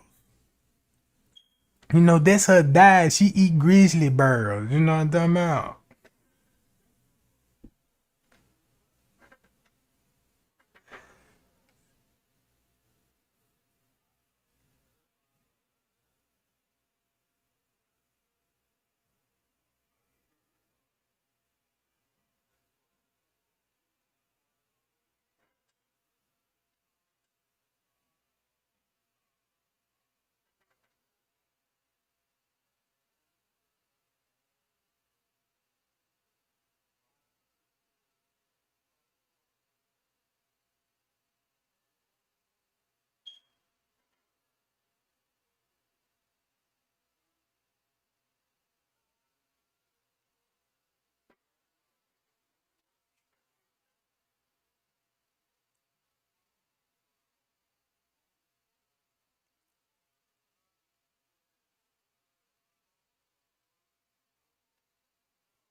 Man, y'all so crazy. What y'all said the girl looked like a community rat?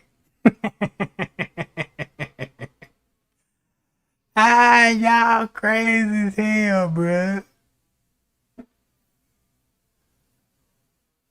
Now that's a rough ass rat.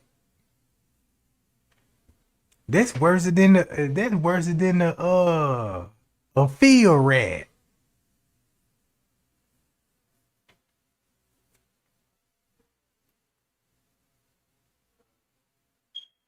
But I told y'all, she a part of the moose family. And she in the woods and she ain't got an appetite like we do. No, we like chicken, mashed potatoes, soul food. You know what I'm talking about? Yeah, she like to eat real burros. I'm talking about, yeah, uncooked. You know, when she get hungry, she don't, you know what I'm talking about? I don't even think she really eat food because I ain't never seen her eat not one tater chip, a butter cookie, a steak, or a lobster.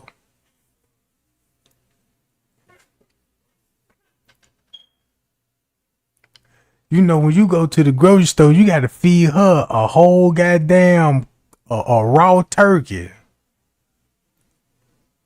You know, you got to cut it up and feed her in big chunks. Because, you know, damn, you know, you got to feed them in big chunks.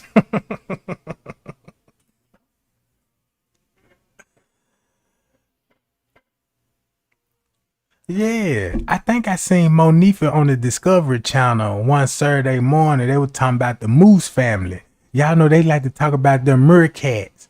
Cause I believe she got a little meerkat in her bloodline too. You know what I'm talking about?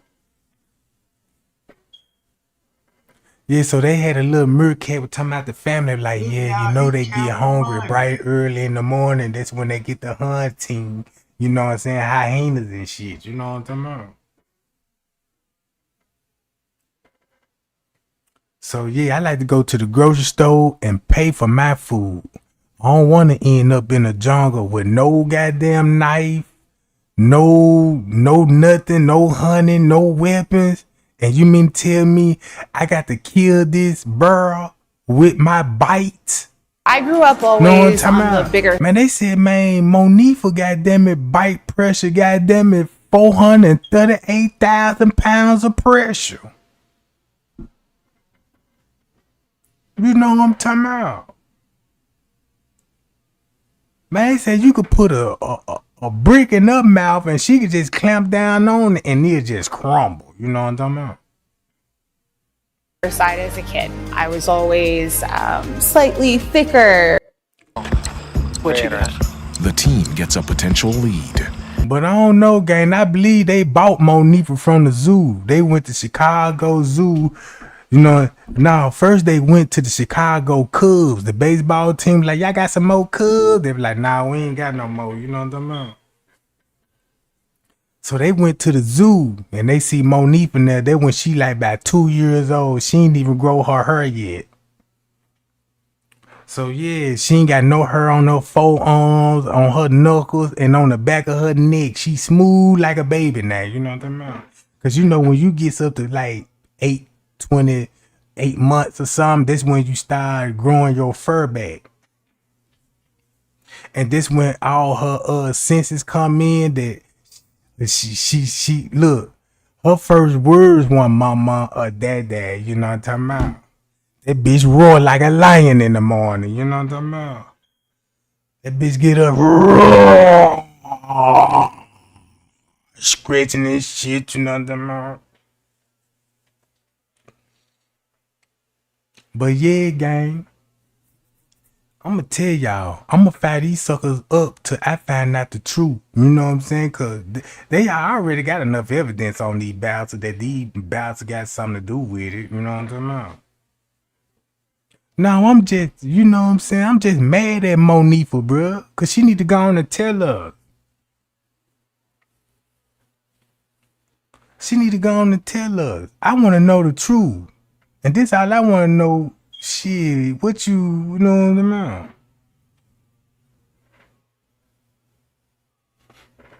That's what I said. Monifa got that alligator bite. You know that alligator bite, that mug got so much pressure. You know you don't want to get bit by no elevator. And then y'all ain't just never paid attention to her teeth. Man, you see them junk? And go look at a bobcat. Man, they got the same grill. Then I looked at Bree mouth. She got a tooth chip. Her tooth chip. I said, damn, her teeth are already chipped. I want to know how that junk got chipped. That's why I don't even want now one of those girls in they circle, bro. Cause all of them look rough. They got stab wounds, bullet wounds. You know what I'm saying? Cuts. Then they ashy as fuck and wearing Mr. Shoes. You know what I'm talking about?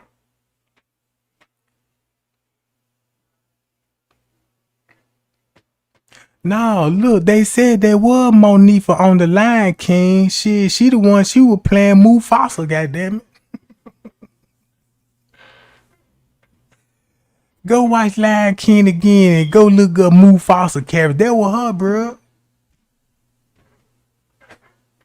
Shit, that was the first gig. I believe that's her real name, cause you know what I'm talking about. Cause Monifa name wasn't Monifa. You know what I'm saying? Her name wasn't Monifa yet. Cause when you born at the zoo, especially in the monkey division, you know, they ain't just finna name no, you know what I'm saying, no little baby monkey named Monique for shelter. No, you know what I'm talking about? Now you don't get no government name till you been purchased. You know what I'm talking about?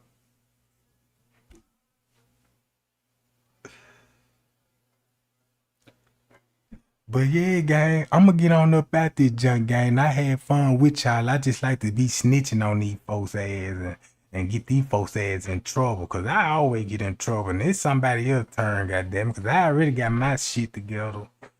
I don't even know when last time I've been in trouble. You know what I mean? I've been doing good for years. You know what I mean?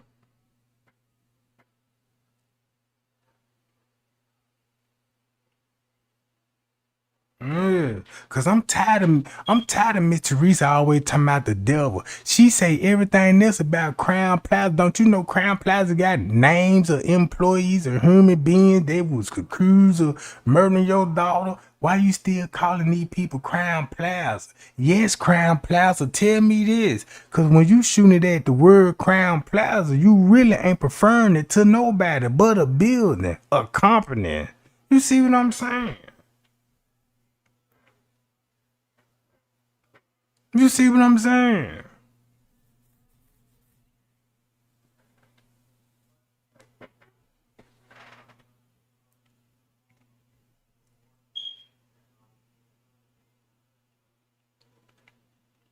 But yeah, gang,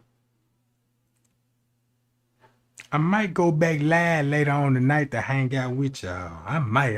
I be saying this all the time, but man, when I get to drinking and hanging out and stuff, I be forgetting.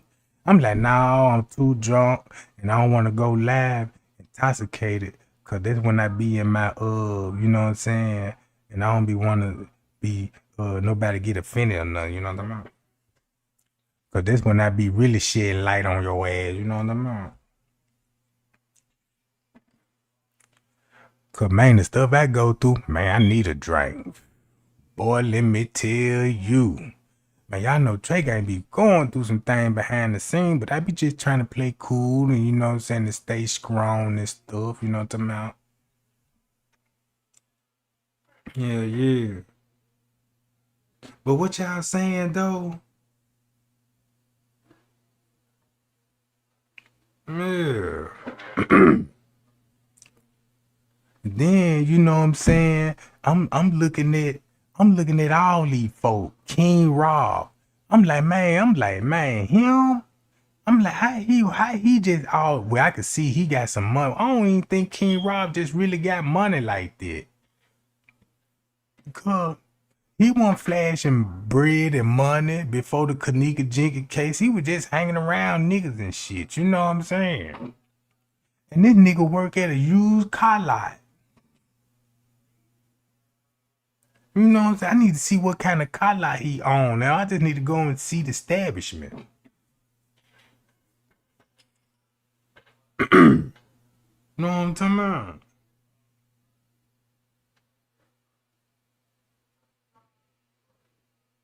Man, who still drinking Wild Irish? Wild Irish Rose? Man, you gotta be careful when you on that Wild Irish Rose. Man, I misjudged that Wild Irish Rose. And I'ma tell y'all something. Bruh, man, I was young. And you know when you young, you just ain't just got no alcohol pick in particular. You just want to drink and want to just try something new. You know what I'm saying? So me and the homie, we like, man, look, man, what we gonna get up at the liquor store? You know what I'm talking about? So one of the dudes was like, man, let's get some Mad Dog 2020. So when he said Mad Dog, all I would think about Mad Dog off Good Times, like, yeah, that kind of Mad Dog. Yeah, I'ma feel like him. You know what I'm talking about? It was just something when I first seen Mad Dog on Good Times, I knew he was thorough. You know what I'm saying? So, man, look, we got 2 pints of it. He got 1 red and 1 yellow. So I'm drinking it. I'm like, man, this shit tastes like juice. And then it's hot outside. So, you know, I'm taking big swallows, you know, because I'm thirsty for real. Man, when I tell you, man, when I drunk that whole pint, and then we went back to the stove to get 2 more. But, man, when I hit that John again, man, all I remember, man, throwing up all my sausage. Man, I done ate about 4 smoked sausage sandwich with coleslaw and cheese on that John.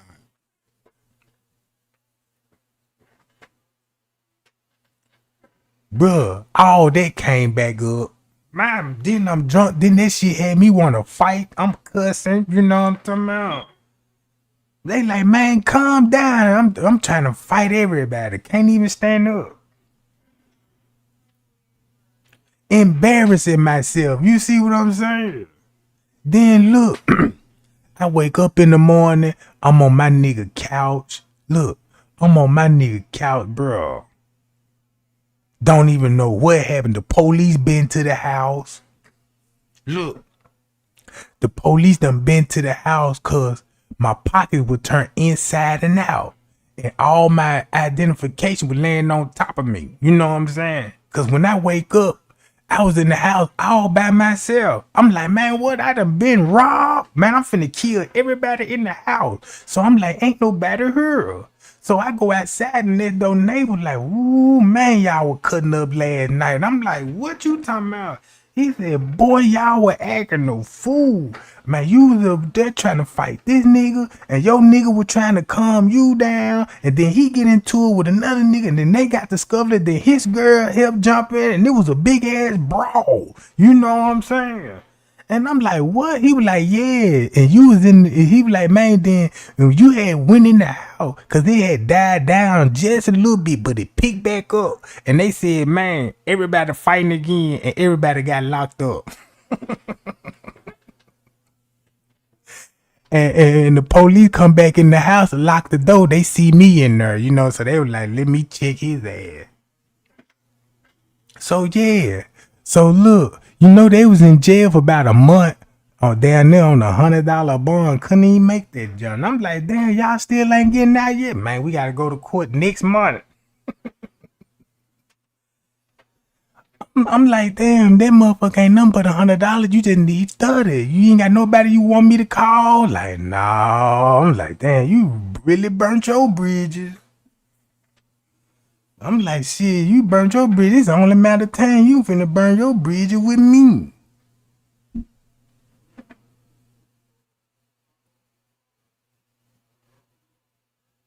I don't know.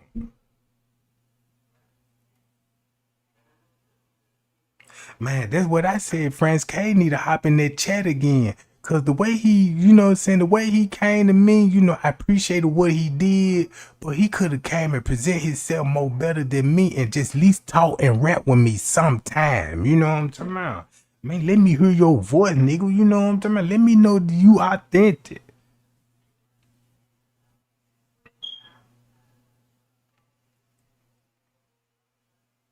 Oh, no. Look, I'm glad that you mentioned the DJ speakers. Cause I went to a club and was drinking. And man, I'm telling you, this when I used to drink. You know what I'm talking about?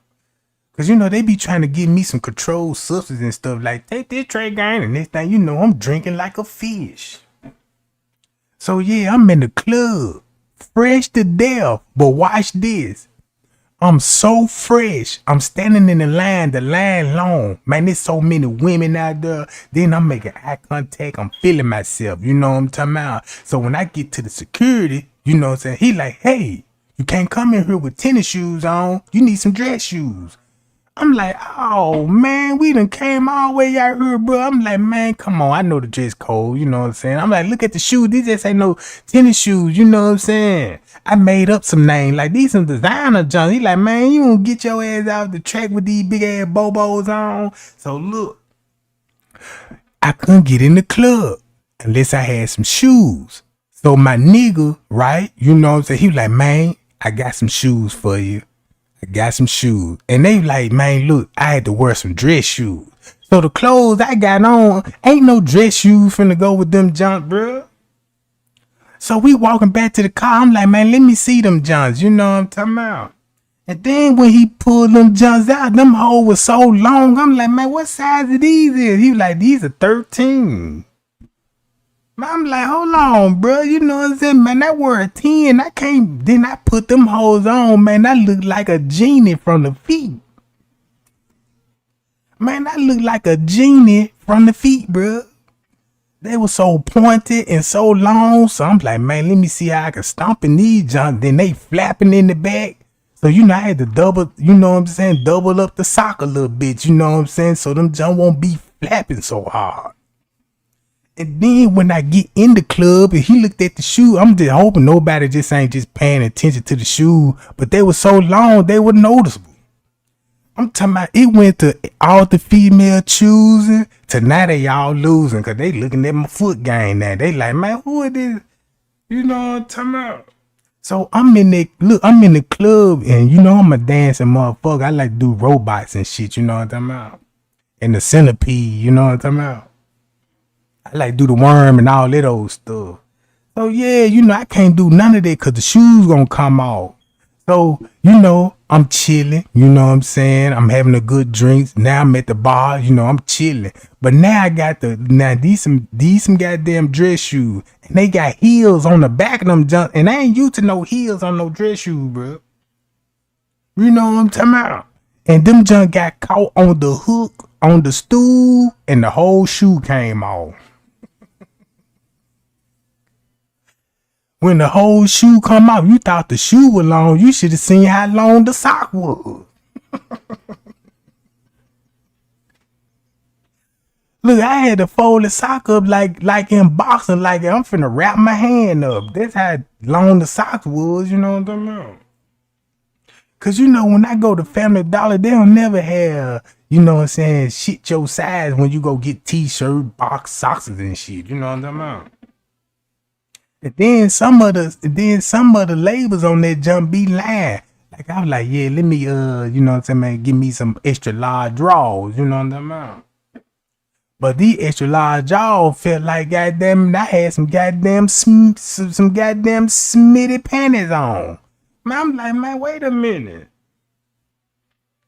Man, I put them jumps on cause you know when you pop the boxer fresh out the bag, you know that new smell and you know what I'm saying, that new fabric. So you know I'm getting at the shower, I put them hoes on. I'm like, damn, these little motherfuckers a little tight. I thought these motherfuckers was a X large.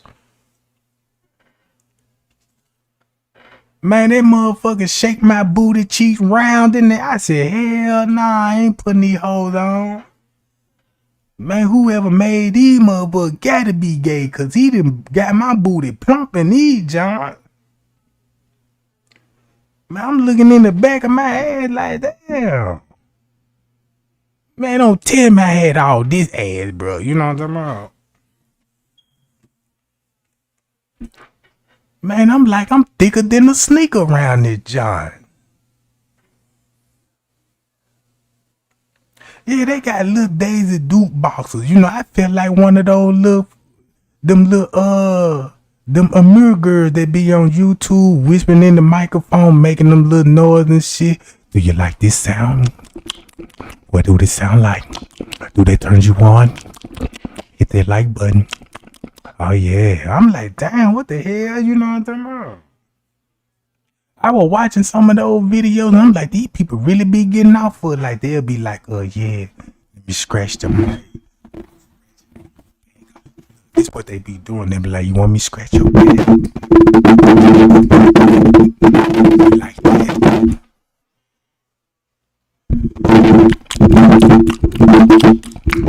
And they be having 1 million views on this shit, bro. That's why I'm finna start making my YouTube channel, fulfilling all y'all fantasies. You want me to eat your bush cookies? That's right. Like that.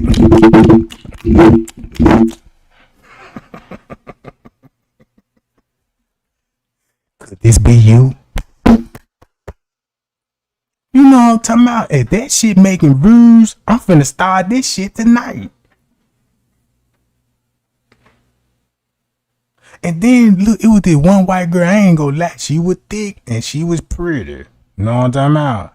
I watched her ass for the whole 2 hours. That motherfucker making some of them goddamn slapping nose, goddamn. I'm like, oh my God, goddamn, that shit do sound kind of, you know what I'm talking about? Shit, I almost was in the comment section, goddamn it. Hey now. Hey boo, keep up the good work. You doing a hell of a job out here. You know what I'm talking about?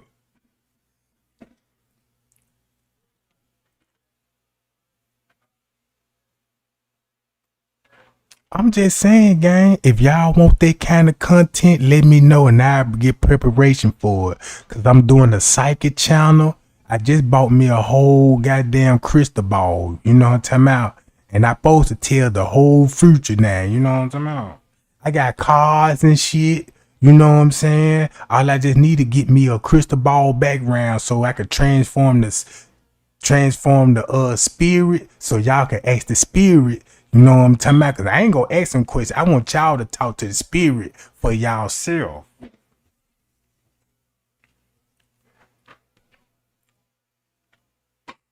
I'm just saying, gang. So y'all be looking at new content coming soon. It's coming soon.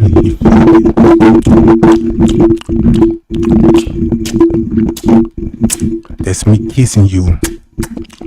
And that's me eating you alive. I'm eating you alive. You know what I'm talking about? And then look, and what make it so bad, I was watching the video and I ain't realize how loud my phone made. Kids heard all that shit. They like, man, what the hell daddy watching? You heard, look, I'm in the room with the door closed. You just heard that little, cause you know, you got the phone, man. You know, it sound like headphones. So you heard, yeah. Do you want more? Subscribe right now. Are you a hard on now? You know what I'm talking about? I'm like, damn. Man, I almost had to lock the door up for a minute. Let me lock the door and make sure ain't nobody popping in on me. You know what I mean?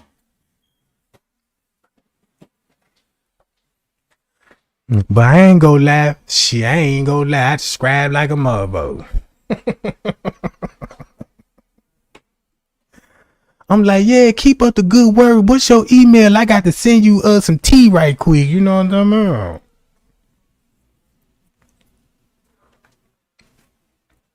Now she talking about if I want to rap, I gotta sign up for mentorship. I'm like, bitch, please. You know what I'm about? I was feeling you then, but I ain't feeling you no more now. You know what I'm about?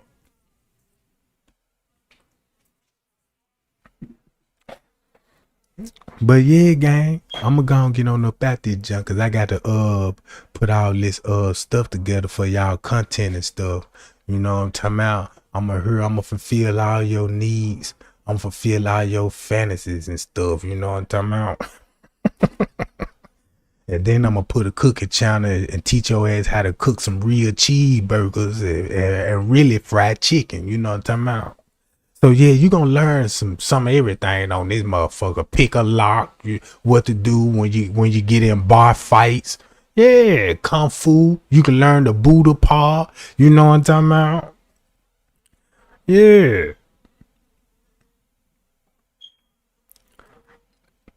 But yeah, gang. I'm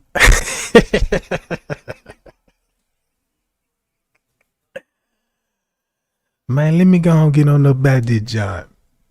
Man, I love y'all, man. Y'all be cool. Y'all be safe. And I'll be right back, goddammit.